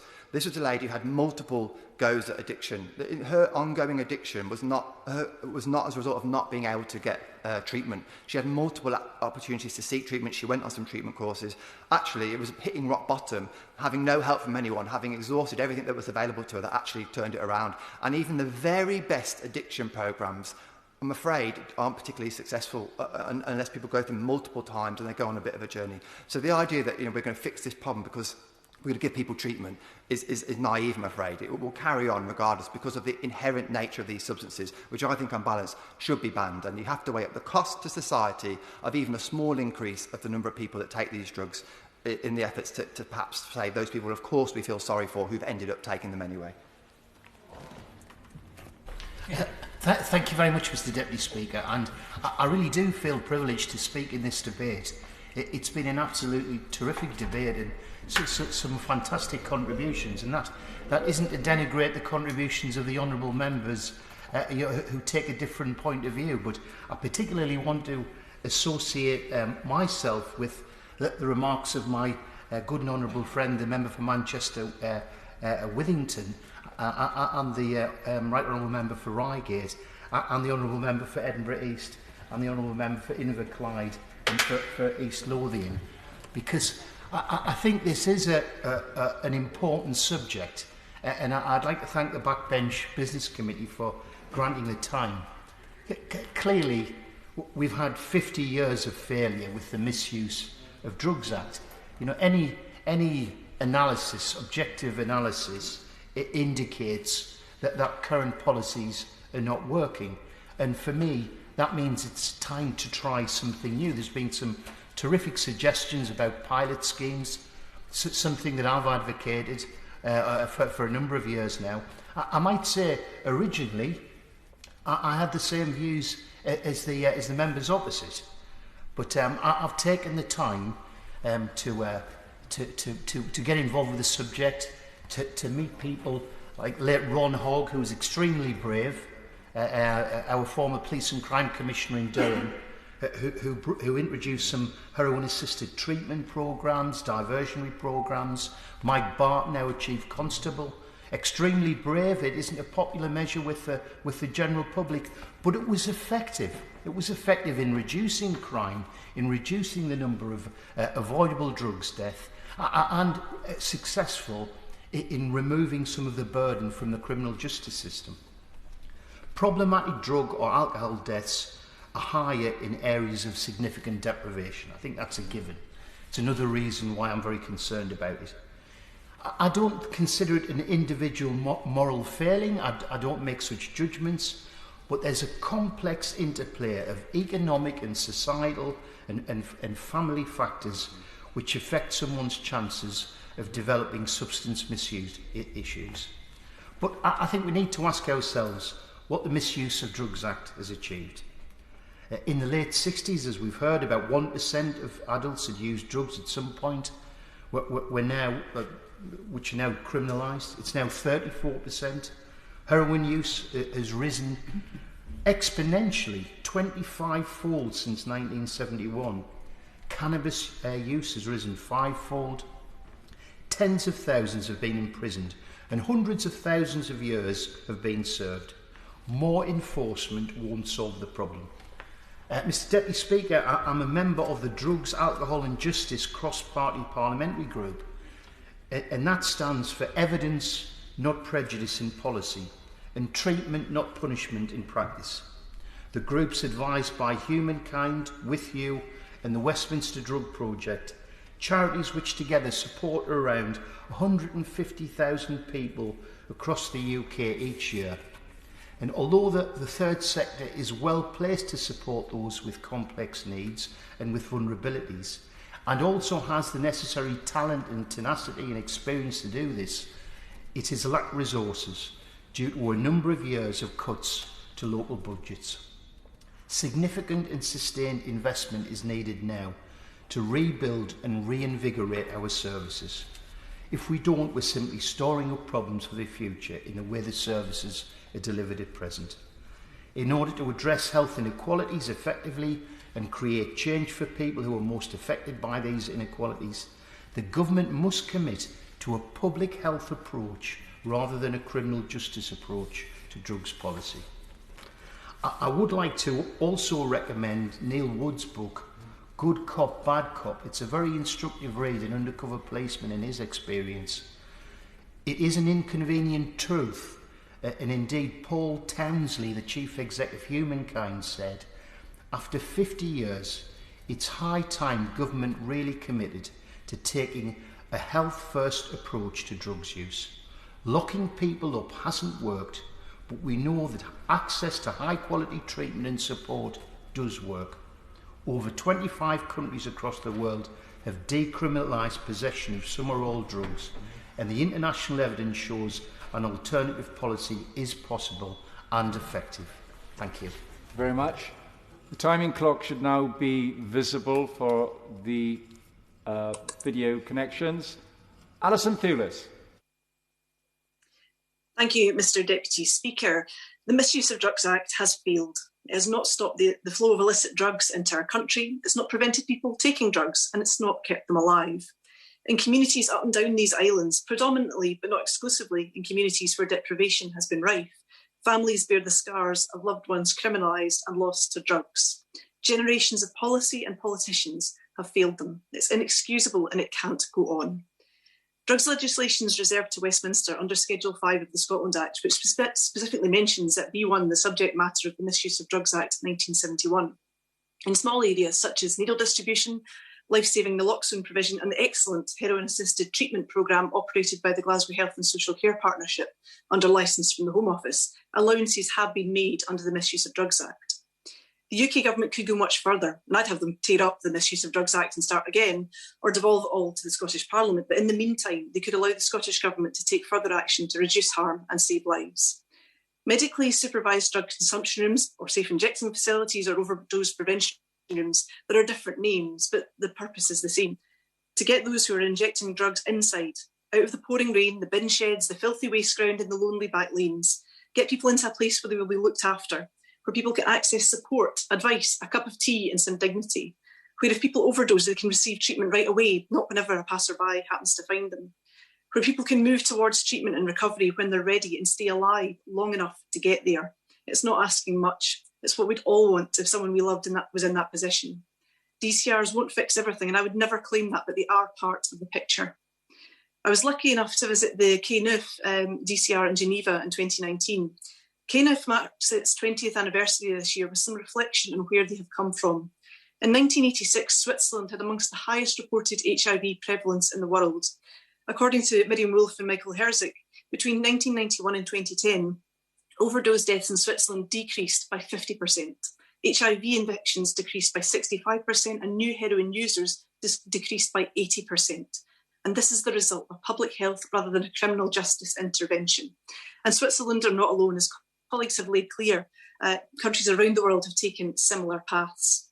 I still recall the astonishment of the staff in Cairnroof when I described the situation in Glasgow and showed them the pictures of where people inject in waste ground near my constituency office. I pay credit to Serge Longier, Garant Sarn and the team at Cairnroof for all they are doing to ensure that those who use their service are given hope and dignity. They offer access to support, to training, to jobs, as well as providing a place where people can take drugs in safety and move towards recovery. Glasgow has had a plan for a similar facility since the 2016 Taking Away the Chaos report. It's the Home Office who stands in the way of this plan. An amendment to the Misuse of Drugs Act, a simple statutory instrument, would at a stroke protect from prosecution those who seek to operate, work in or use such a medically supervised drug consumption room. In a brave attempt to provide the beginnings of a facility, the campaigner Peter Crykant has been operating an overdose prevention project using a refurbished ambulance as a safe injecting van. And he puts himself at risk in doing so, and I thank him from the bottom of my heart for that work. Peter is reducing harm and he is saving lives, but it shouldn't just be up to him. I think of all the people who might still be alive today had the Home Office approved a proper facility for Glasgow 5 years ago, had they not fallen back to the same tired old political rhetoric. The cowardly home ministers in the Home Office who won't even come to my constituency to walk the streets, to listen to the campaigners with lived experience like Peter Crykant, and to meet with those who such a facility would support. It won't solve everything. We know this, but it would help. And if it saved one person from being added to the grim total of drug deaths in Scotland, it would be worth it. The UK government must give up their damaging rhetoric, stop listening to the Daily Mail and instead listening to the overwhelming global evidence of how medically supervised drug consumption rooms reduce harm and save lives, and do it now. Thank you very much, Alison. Video link, Janet Davey. Thank you, Mr Deputy Speaker. I'm very grateful to my honourable friend for securing this significant debate. 50 years of the Misuse of Drugs Act, according to Charity Transform, are saying this is 50 years of failure, and I agree. It's time we took a public health approach to drugs policy that puts people before prejudice, and it's time we had a review and reform of this Act. Mr Deputy Speaker, I'm first going to speak about the prejudices before I speak about the public health approach. Professor Robert Reiner, a retired lecturer at London School of Economics that I had the privilege to learn under, spoke about the over-policing of black young men and the under-protection. He has spoken about this for decades, and for decades very little has actually happened to improve the plight of young black men. They experience stigma by officers during stop and search, often for suspected drugs. They experience inequality of strip searches that lacks adequate monitoring. They experience inequality of due care and concern while in a police cell, and they are less likely to be given a warning and more likely to be given a caution. They are often released from custody early hours of the morning and have to walk miles to return home. They experience inequality of sentencing and often receive a harsh sentence. You may be wondering, where am I getting this information from? Most of this comes from my constituents. The impact on children especially heartbreaking. I've heard stories of young boys from the black community as young as 12 years old being groomed and exploited by gangs to sell drugs and to carry knives. These boys may have been doing well at school and had dreams for their future. But once they're caught in the net of drug dealers, it is almost impossible to leave without your life being unharmed. The stories I've been told are of older men offering them to buy them trainers, giving them money, offering them a place to hang out in their homes. And when they cannot be coerced, manipulated and bribed, they are often threatened. We know where you live, we know your family, your sister. It becomes sinister, and then they are made a slave to crimes that is not their sin. They are powerless to their masters, and we must remember they are children. Where is the government in this? Where is the policy? Where is the national campaign message? Where are the messages to children, to parents, to carers, to teachers? Where is the advice and the support? Who is it safe for children to confide in, and where should they go without being stigmatised, criminalised or threatened by the very officials who are meant to protect them? Government keeps children exploited by gangs between a rock and a hard place, and this should not be so. Many, like myself, will remember Grange Hill, the song campaign about Just Say No. It was a national incentive, and what followed was saying no to alcohol and drugs. I know times have changed, but we need these campaigns. We need strong campaigns, and we need to remember that young people, boys, are victims and not criminals. They, their family and carers and the public need the government to step up and to protect vulnerable young people, no matter what colour of their skin tone. And when it comes to the public health approach, addiction is an illness. How many of us choose to be ill? They have deep-rooted issues that they need help with. It has never made sense to criminalise people for harming themselves. Of course, everyone should face the consequence of their actions if they commit a violent crime.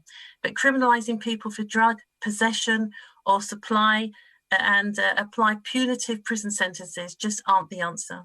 Criminalising people for drugs is also an inadequate use of public funds. Instead of building prisons, we should be investing in youth centres, women's centres, hospitals, community outreach centres, advice centres and preventative initiatives. In countries like Norway, a focus on rehabilitation has led them to having some of the lowest numbers of incarceration and reoffending in the world. We need to learn from other countries who are doing better than us. We need transformation policy, and it's time we review and reform this Act. Thank you, Janet. Video link. I'm McLaughlin. Thank you, Mr Deputy Speaker. I trained some 15 years ago as a primary school teacher in a very deprived part of what is now my constituency. I won't name it because they are rightly tired of their community being characterised by drugs alone.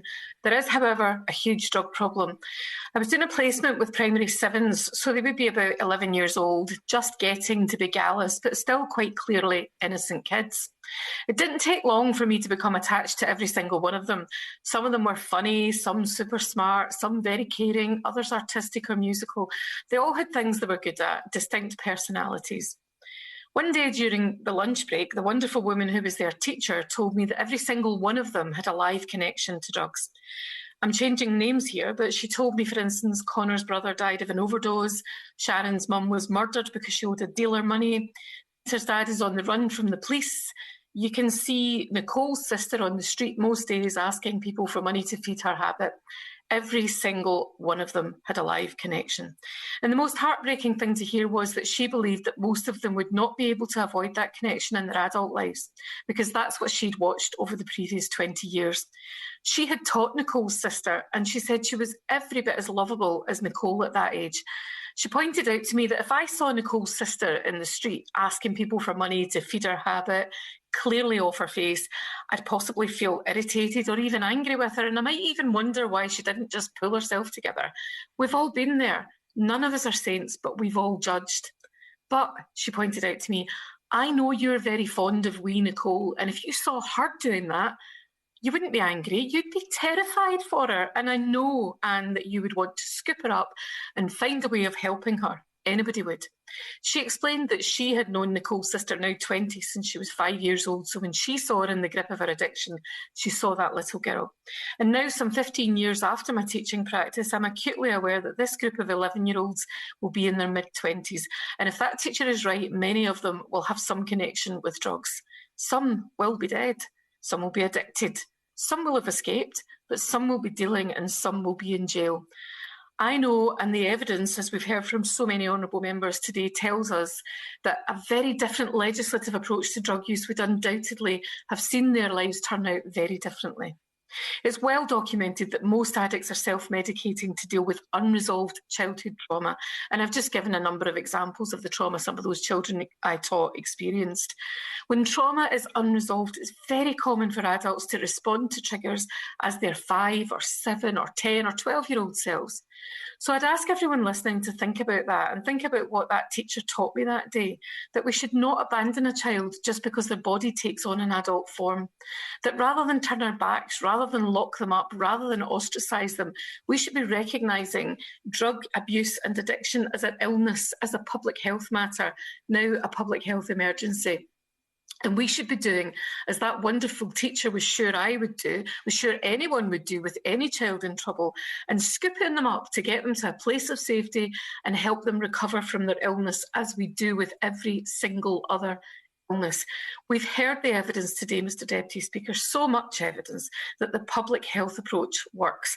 It's better for drug users, of course, but if I can't convince the government to care about that, then surely the evidence that it's better for our health services, our economy and our justice system will encourage them to think again and make this a public health matter rather than a criminal justice matter.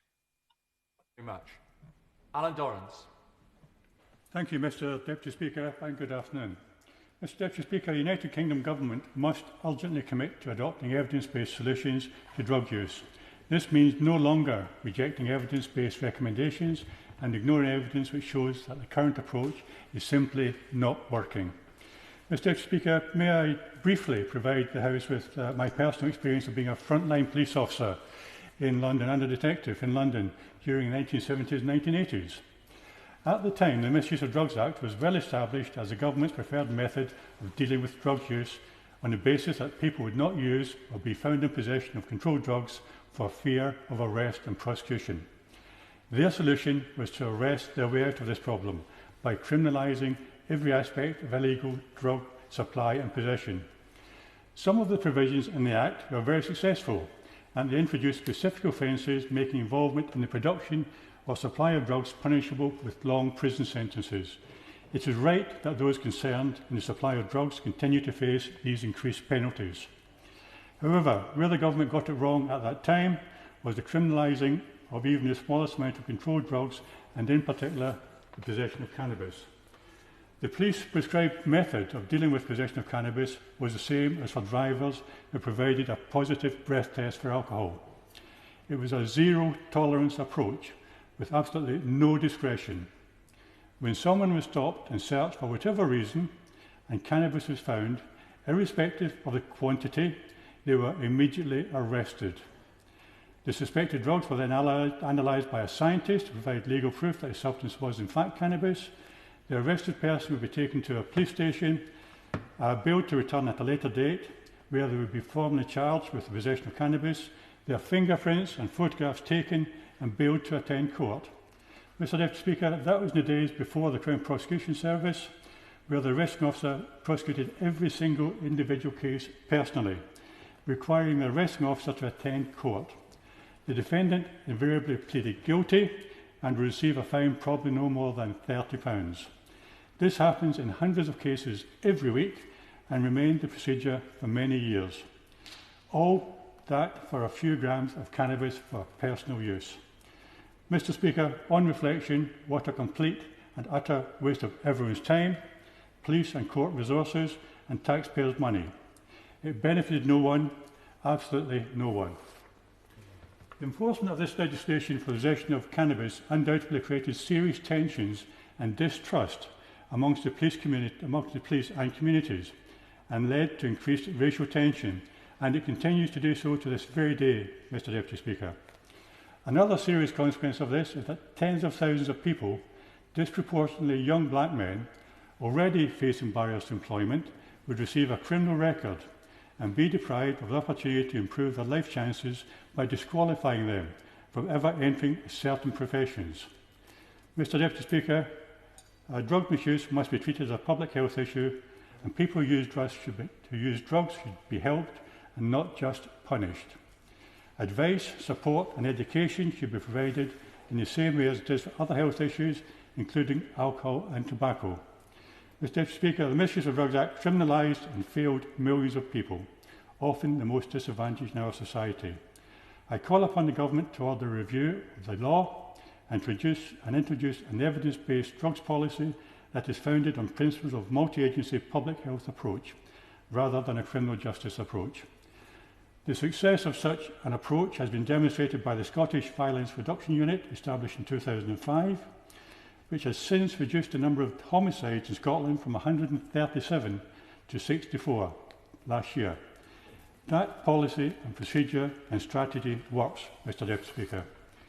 If the Government are not minded to adopt such an approach, then the responsibility for drugs policy must be devolved to the Scottish Parliament in order that we are no longer bound by this discredited legislation and approach. Thank you, Mr Deputy Speaker. Very much. Video link. Christine Jardine. Thank you, Mr. Deputy Speaker. I'm relieved to be able to speak in this powerful, emotive debate today, but I am also angry, very angry, that half a century on, this country is still somehow clinging to an act that has signally failed in its intention. It has failed more than one generation, and it's time we listen to the voices raised against it, the families appealing for help. I am sure beyond any possible doubt that when the Misuse of Drugs Act was originally debated in this place, it was the genuine belief that it was needed to tackle a problem that had already taken lives, destroyed families, and promoted crime and antisocial behaviour across this country. But can anyone now be in any doubt that the Act and the war on drugs which it epitomises has failed? Or if criminal convictions were the measure, you might be able to argue for its success. More than 1.8 million convictions under the Act since 1971. But those convictions are actually also another indication of failure. Failure to change the fact that the illegal drugs trade has been a driving force in crime in this country. And if we look at the real impact in terms of lives destroyed and lost, it's clear that the belief in the Act was, although well-intentioned, misplaced. If we look just at Scotland, in 1969, with 244 drug deaths. In 2019, that figure was almost 1,300. But those are just numbers, and there are so many more. Heroin misuse has risen 25-fold. The UK drug-related death rate is 5 times the EU average. Scotland's drug-related death rate is more than 15 times the EU average. It's about so much more than statistics. It's about every life lost and family left desolate by the death of a loved one. Lives stamped out amidst an epidemic that is destroying and has destroyed futures every day for the past 50 years, and yet somehow seems to go unnoticed. My constituency is not immune from the problem. None of our constituencies, indeed none of our communities, no family can be sure it is safe from it. And in response to the honourable member who talked about the role of families, I do know parents who have worked hard to educate their children, spend time with them, talk about drugs, provide for them, create a good, stable family life for them. But that couldn't protect them. Yes, drug problems can be more prevalent in areas of deprivation, we know that, but not exclusively. We are all vulnerable. Recently, a mother in Scotland allowed the BBC to film the funeral of her son who died of an overdose of street Valium. Heartbreak was difficult to watch. His mother wanted his story to serve as a warning to others, to remind politicians of the grief caused by our common failure to tackle successfully the problem of drugs on our streets. She let us witness it. And what makes that failure worse is that there are examples close at hand of how it can be tackled. Portugal, for example, as we've heard, had one of the worst problems in Europe. In 1999, 1 in every 100 people there had a problematic drug addiction. The country's HIV rate was the highest in the EU. Then in 2001, they completely changed tack from criminalisation. Now if someone is caught with a personal supply, they receive a warning, a fine, or are referred to a multidisciplinary team of doctors, lawyers, and social workers. The rates of overdose deaths and drug-related crime plummeted, as did the HIV rate. It's clear what we need to do.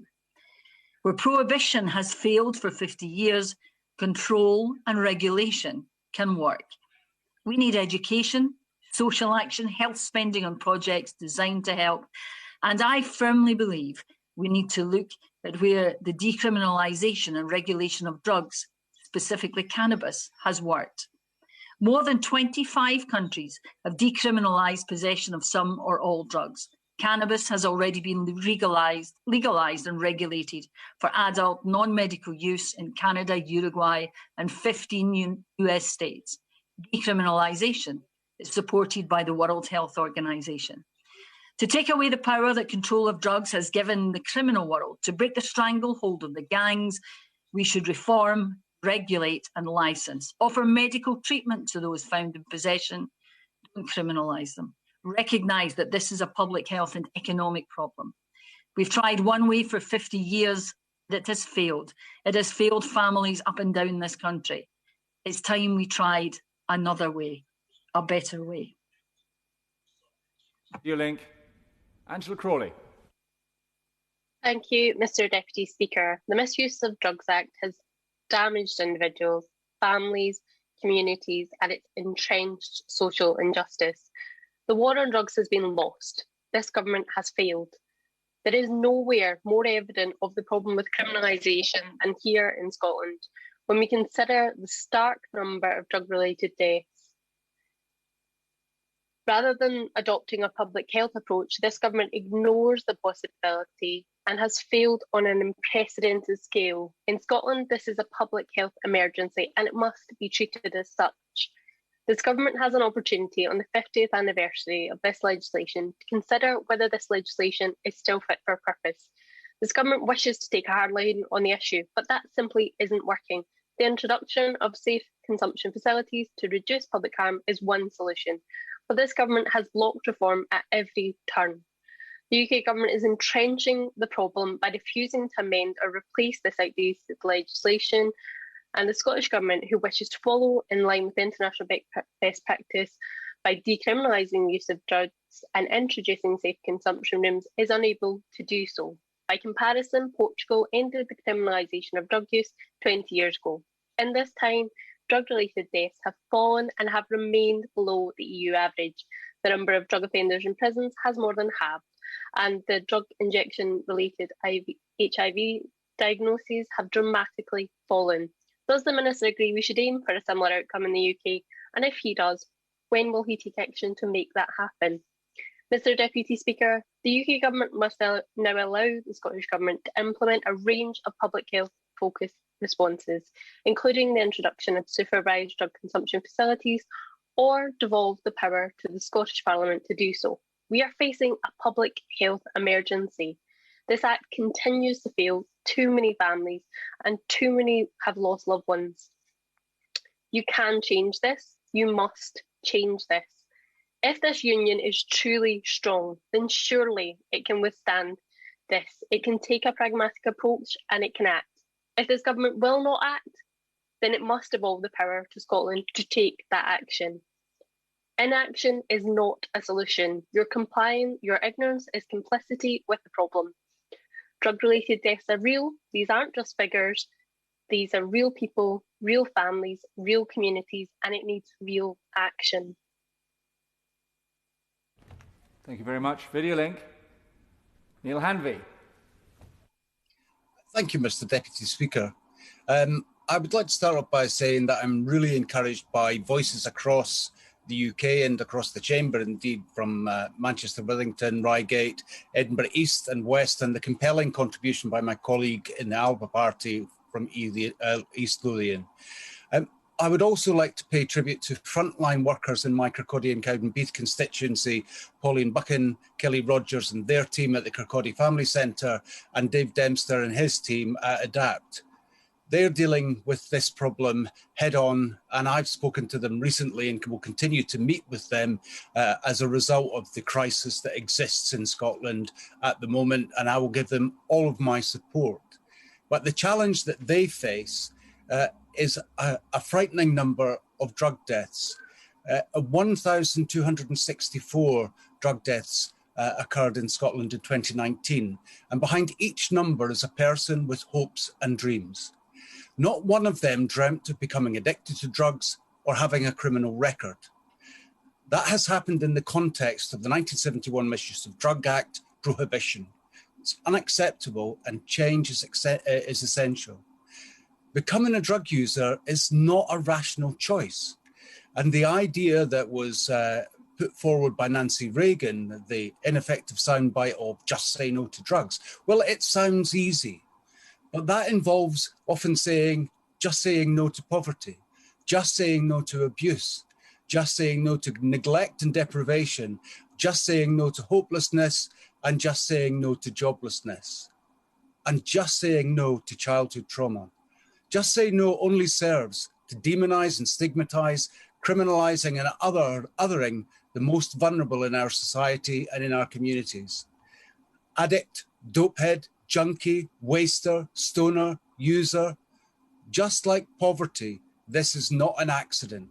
Users are blamed for their substance use and their social circumstances and the failure of scant treatment schemes available to them. Substance misuse is undoubtedly associated with deprivation and unemployment, and users are blamed for the lack of opportunity and shamed for their failure to meet neoliberal notions of a productive citizen. The pejorative strivers versus skivers, as was used by Mr. Cameron, really illustrates that sentiment. All the while, the structural causes of substance misuse and inequality are ignored and dismissed, reinforcing that stigma. Demonising and criminalising vulnerable people only serves to misdirect the public from the abject failure of drug and social health policy in this area. I would like to tell you very briefly about a case in my constituency of a person with deep childhood trauma who became involved in drug misuse. They were able to be supported by services in my constituency to overcome that challenge, to go to university, to secure a business degree. But every opportunity they tried to secure for a new future was rejected because of their background and the criminality, all related to drugs. And they have since returned to drug use. That is absolutely heartbreaking. Current drug policies are criminalising people who have already suffered greatly, exacerbating that deep trauma. This act and a continuation of prohibition only serves to lock some of the most vulnerable people in a cycle of hopelessness. Release, the National Centre of Expertise in Drugs and Drug Law in the UK have rightly characterised the Misuse of Drugs Act as 50 years of failure. Tinkering around the edges with drug legislation will simply not do. Dependency is a health issue, but it's not the core problem. It is but a symptom of iniquitous social policy and the state's indifference to grinding poverty. The money spent criminalising our most vulnerable would be much better spent and more effective if redirected to public health and social policy initiatives. Devolving every lever required to adopt a public health approach to the Scottish Government is essential, and a failure to do so is a dreadful dereliction of duty. Control over drug policy must urgently be reviewed, and as a minimum, I would suggest devolution of all policy to Scotland is essential to help us save lives. Thank you, Mr. Deputy Speaker. Stuart MacDonald. Thank you very much, Madam Deputy Speaker. And in a sense, it is a real pleasure to take part in this debate, as has been said, principally because it has been a terrific one with some fantastic contributions right across the House, and I commend the honourable members for Manchester, Withington and for Reigate for securing this debate on an incredibly important topic. And I commend them also for their persistent pursuit of a policy-based approach to this subject, and the same commendation could be made to lots of honourable members in this chamber, including honourable friends. But there are other ways in which I very much regret having to take part in this debate, and the first is because, like other honourable members have said already, I don't think it should be Home Affairs spokespersons or policing spokespersons that are here today. It should be our health spokesperson, and we should be having this debate absolutely through the prism of public health and not through criminal justice. And secondly, like I think every honourable member in this debate, I wish we didn't have to be here because drugs have been suppressed or eliminated a long time ago. But clearly we are as far away from that being a reality as we ever have been. And that is really the fundamental point about why members are pushing for reform. There is no sign of significant change under the current regime. And honourable members have illustrated eloquently today in terms of scale and in terms of the impact this is having on individuals. This is a crisis. And yes, absolutely, addressing this crisis will require the full range of tools at the disposal of governments to be used, measures to address poverty and inequality, education, prevention, tackling stigma, treatment, harm reduction, recovery, mental health and housing. And yes, of course, law enforcement and criminal justice too. Every arm of government must be involved. We have and we will continue to debate all the different policy responses, but today the focus is on the Misuse of Drugs Act at 50, the legislation which underpins and I'm afraid casts a shadow over everything else that we do to combat drugs. And I share the analysis of the vast majority of honourable members today that in the 50 years since it was passed, the evolution and sadly growth of the drugs trade has been extraordinary, as is our understanding of it. But our legislation has failed tragically to move on in response. And indeed, many would argue it was a wrong response at the outset, as the honourable member for Reigate eloquently said. I'll take a short intervention. Thank you for giving way. If the central analysis today is that it's the legislation that is the cause of the problem, And the legislation is exactly the same in Scotland as it is in England. How does that account for the fact that the problem on some metrics in Scotland is more than twice as bad? Well, two things. Yes, the metrics in Scotland are very bad. The metrics for the whole of the United Kingdom are terribly bad, but I don't think on some metrics, I'm not sure which particular ones he's referring to, but that is not the point. And it's also with respect, I don't think the point about what is the cause. You can say that in some ways this has caused all sorts of harm, but the fundamental, what is beyond dispute is it's failed to fix the problem. And what we are all calling for is to have an evidence-based debate on, can we do better? Are there different legislative approaches which can do better? I can't really see how honourable members opposite can say this is as good as it gets. Yes, there are other things that both governments are doing, all governments are doing, but if this is as good as it gets, then I think we're a hopeless bunch, and I think we should be trying to provide some hope to our constituents, and that's what we're trying to do today. So I don't think this really should be a debate about whether reform is needed. Rather, it should be an evidence-based debate about the nature of that reform and how far we go. And I think even honourable members on the other side think there are changes that can be made. Some of us would want to go much further, and I'll come to that right now. I think there is abundance of evidence, not just about the need for reform, but about what sort of reforms work. Evidence comes from health and medical experts, law enforcement, as we've heard, those working in the front line with those with addiction, to those who have experienced addictions directly. And international best practice really can be a guide as well. And that's why report after report, including reports from cross-party committees of this House, have all called for reform. I just want to focus on three brief recommendations that both the Health Committee and the Scottish Affairs Committee have flagged up. First of all, as I've already said, so I don't need to expand any more, this should be a policy area that's led by the Health Department and not the Home Office. It shouldn't be the Home Office in charge. But secondly, both of those committees have said, at the very least, we need to pilot and look at the use of overdose prevention facilities or drug consumption rooms.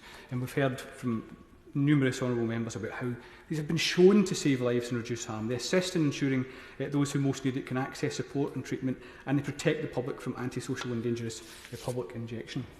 And both those cross-party committees have also said there should at least be consultation about decriminalisation of possession. On these benches, we believe that there already is enough evidence, and we acknowledge that international evidence shows that leads to less problematic drug use and less harm as a result, and less waste of police and justice resources. But let's at least look at it and review it. Now, I absolutely appreciate the government isn't going to rip up the Misuse of Drugs Act and start again. It's not going to make that announcement today. But knowing that the government isn't willing to do that, and knowing that it is conservative and cautious about the possibility of reform, it surely to goodness must at least trial and research some of these possible new approaches. If it doesn't want to do that, devolve powers so that we can try. To Scotland, yes, but to other parts of the UK who are also willing to pilot a new approach. And as has been said, we will all benefit from what we learn as a result. Whether it's success, whether it's failure, let us try. And instead of being scared of public opinion, test it. Put it to a citizens' assembly.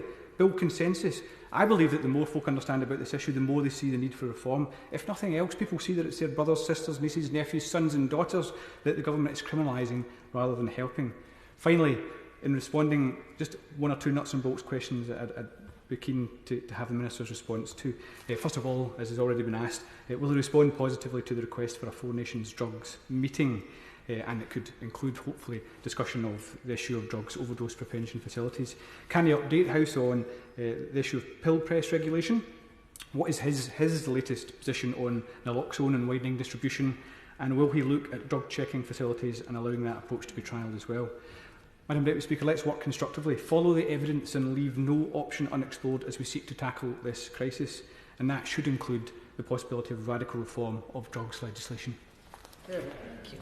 Shadow Minister Conor McGinn. Thank you, Madam Deputy Speaker. It's always a pleasure to follow the SNP spokesperson. Before I begin, Madam Deputy Speaker, in the last hour the Manchester bombing inquiry has published its first report, and while the findings no doubt will be debated, I think it's right and appropriate that we send our sympathy and our thoughts today from this House to the families and those who are bereaved, and indeed to the city of Manchester. And it's fitting that my honourable friend, who is such a tenacious campaigner on the issues we've discussed today, secured this debate along with the honourable gentleman from Reigate, and I congratulate them and indeed all members who have spoken in the debate this afternoon. I think it's been thought-provoking and impassioned, and I think the perspectives that we've had from those who've worked in the NHS or in the police, as well as colleagues with a long-standing interest in this area, has been hugely beneficial. We know that the issue of drugs, the wider causes and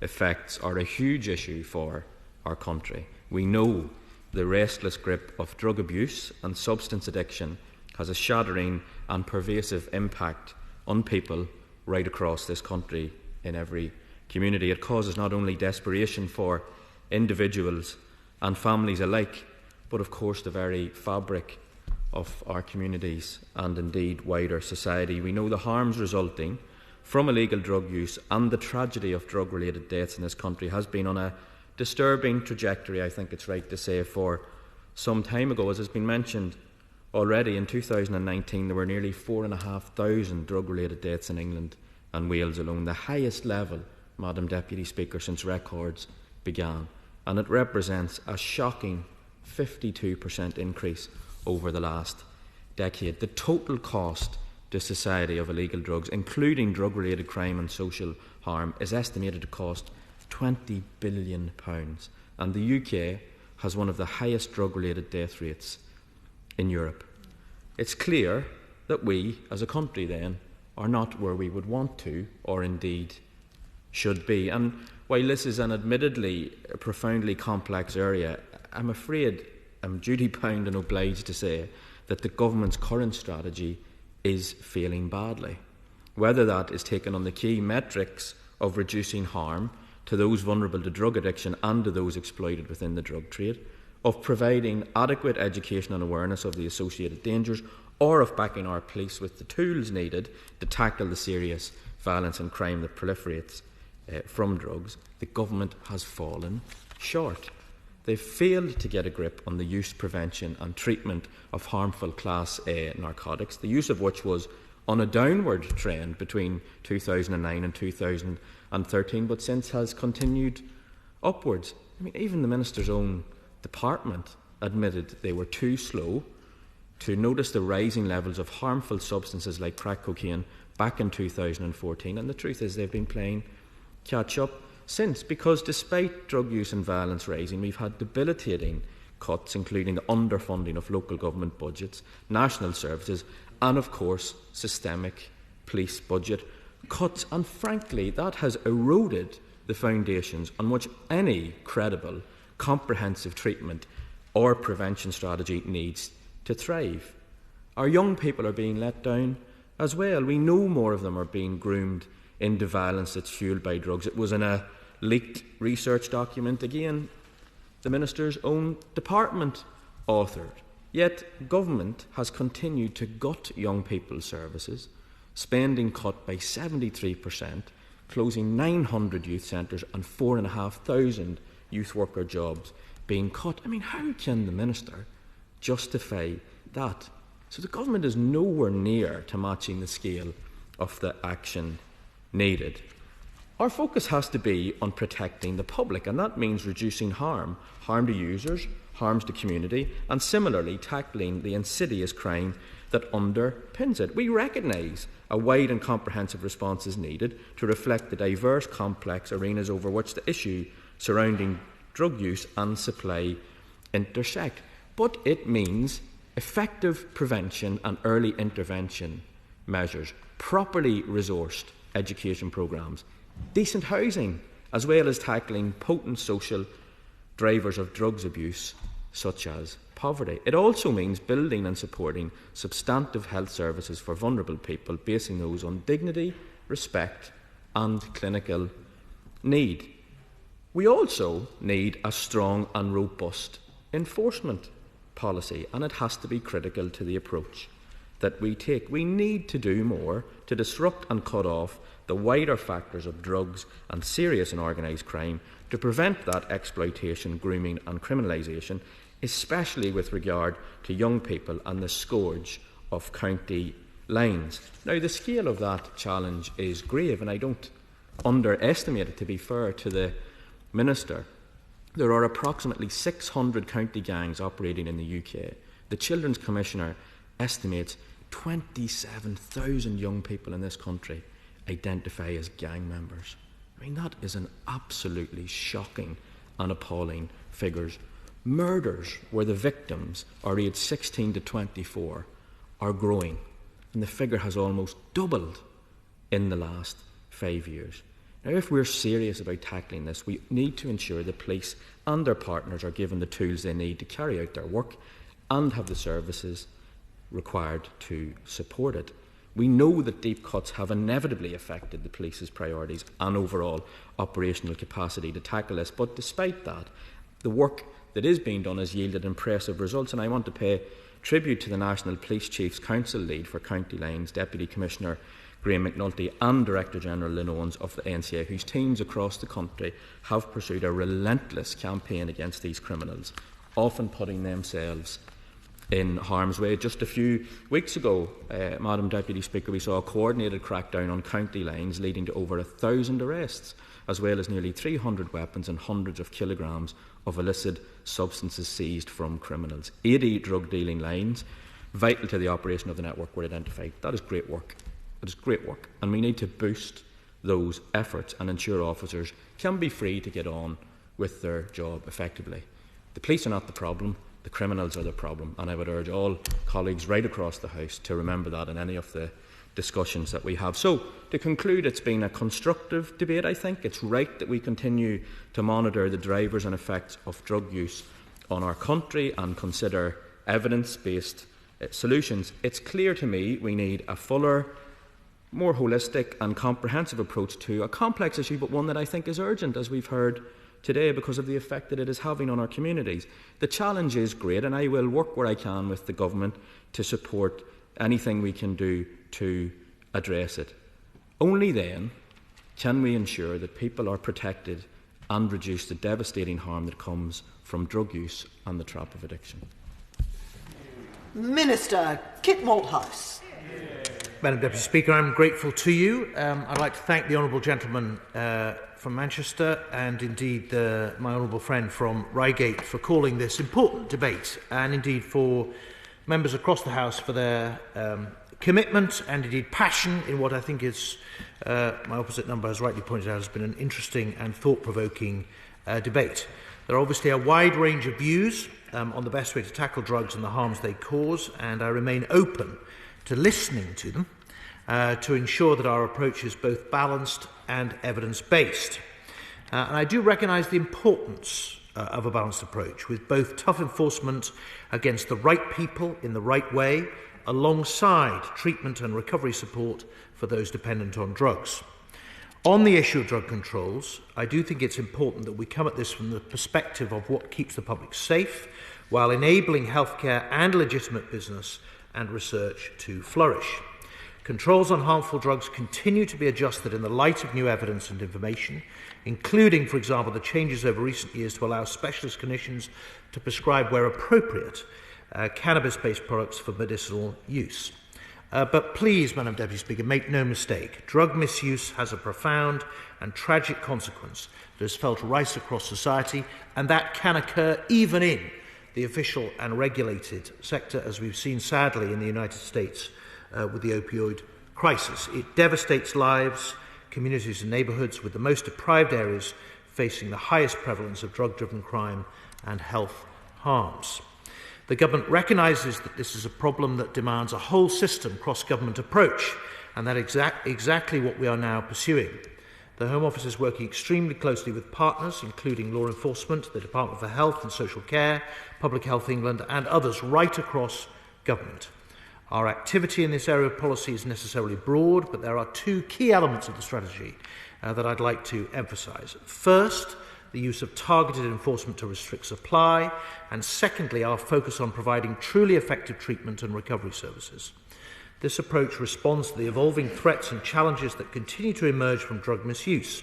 This includes changing drugs markets, changing patterns of use, and an ageing and more complex group of people who need wide-ranging support to recover.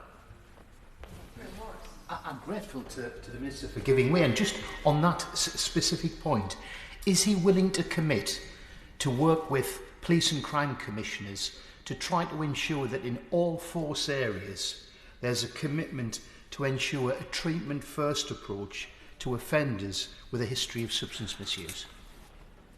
Minister. Well, Madam Deputy Speaker, I don't have to commit because that is exactly what we're already doing in 5 parts of the country. As the honourable gentleman may know, we have I instituted a series of projects going by the acronym ADDA in 5 areas of the country to build a new modus operandi around drugs, bringing police and crime commissioners and enforcement alongside health, local authority, housing and other therapeutic providers to see if we can shift those numbers in Blackpool, Hastings, Middlesbrough, Norwich and Swansea Bay. And if we are to refine and improve our response, Madam Deputy Speaker, we must have a comprehensive picture of what's happening on the ground. And that's why Part 1 of Dame Carol Black's review of drugs, which a number of members mentioned, the findings of which were published in February last year, was such a valuable and insightful contribution to our understanding of this problem. That report underlined the impact of the so-called county lines criminal business model, where illegal drugs are transported from urban areas to be sold in smaller towns and villages. This is one of the most disturbing and pernicious forms of criminality to emerge in our country in recent years. As the honourable gentleman mentioned, we're making significant progress, which I'm going to talk about shortly.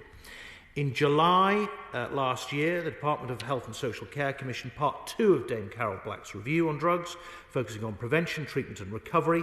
This will build on Dame Carol's work to ensure vulnerable people with substance misuse problems get the support they need to recover and turn their lives around. It's going to look at treatment in the community and in prison and how treatment services work with wider services that enable a person with drug dependency to achieve and sustain recovery, including mental health, housing, employment and the criminal justice system. In 2019, the government appointed Dr Ed Day as the government's recovery champion to provide national leadership around key aspects of the drug recovery agenda and advise the government on where improvements can be made. His first annual report was published in January. When I've spoken to Dr Day, he talks passionately about the importance of recovery and the work he's doing with a huge number of fantastic advocates in the sector, including people with lived experience of drug misuse who are celebrating being in recovery. It is very motivating to hear their stories and the extent to which recovery can provide hope and help people to turn their lives around. We also continue to work closely with the devolved administrations in Scotland, Wales and Northern Ireland to ensure drug misuse is tackled as a UK-wide problem.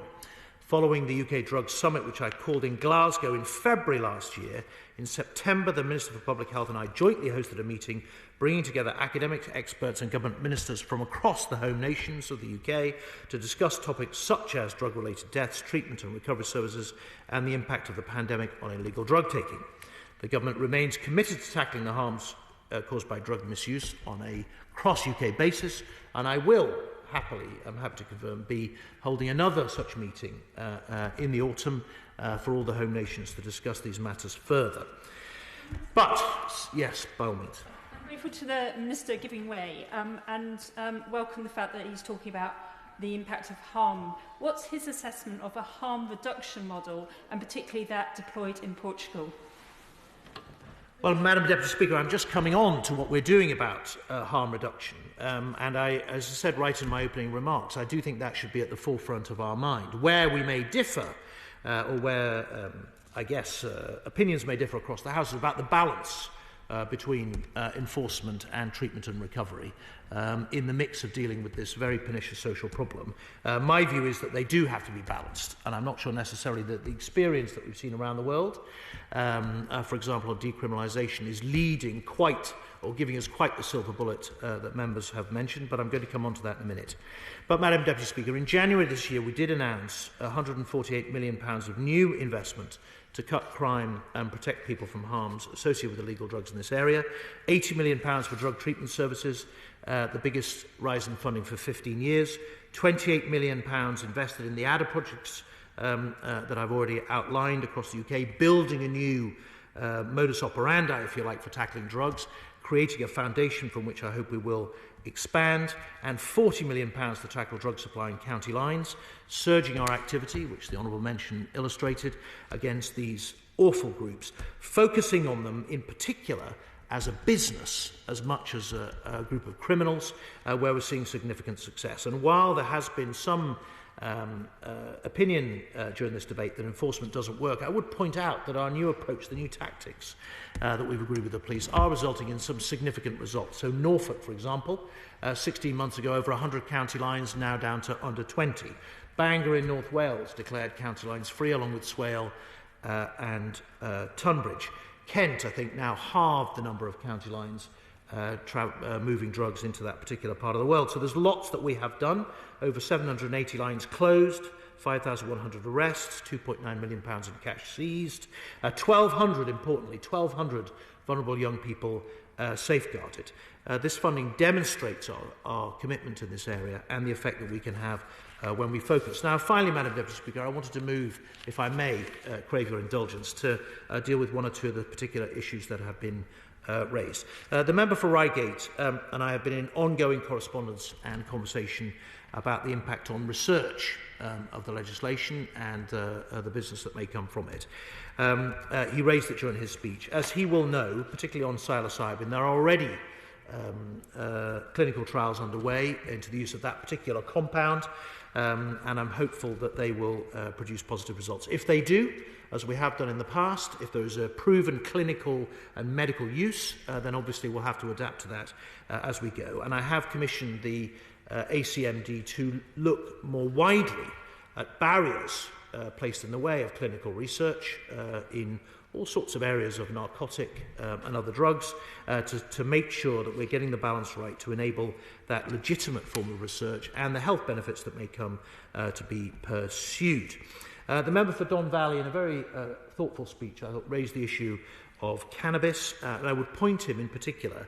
There's been quite a lot of calls for legalisation of cannabis to the Canadian experience, whereas he quite rightly identified, rather than legalisation producing a reduction, if you like, or an elimination of the illegal sector. In fact, that business, like any other business, has adapted to competition, producing a stronger product more cheaply, provided more conveniently, and still exists in Canada. Now, their experience will be monitoring it closely, obviously, and other areas where it's legalised.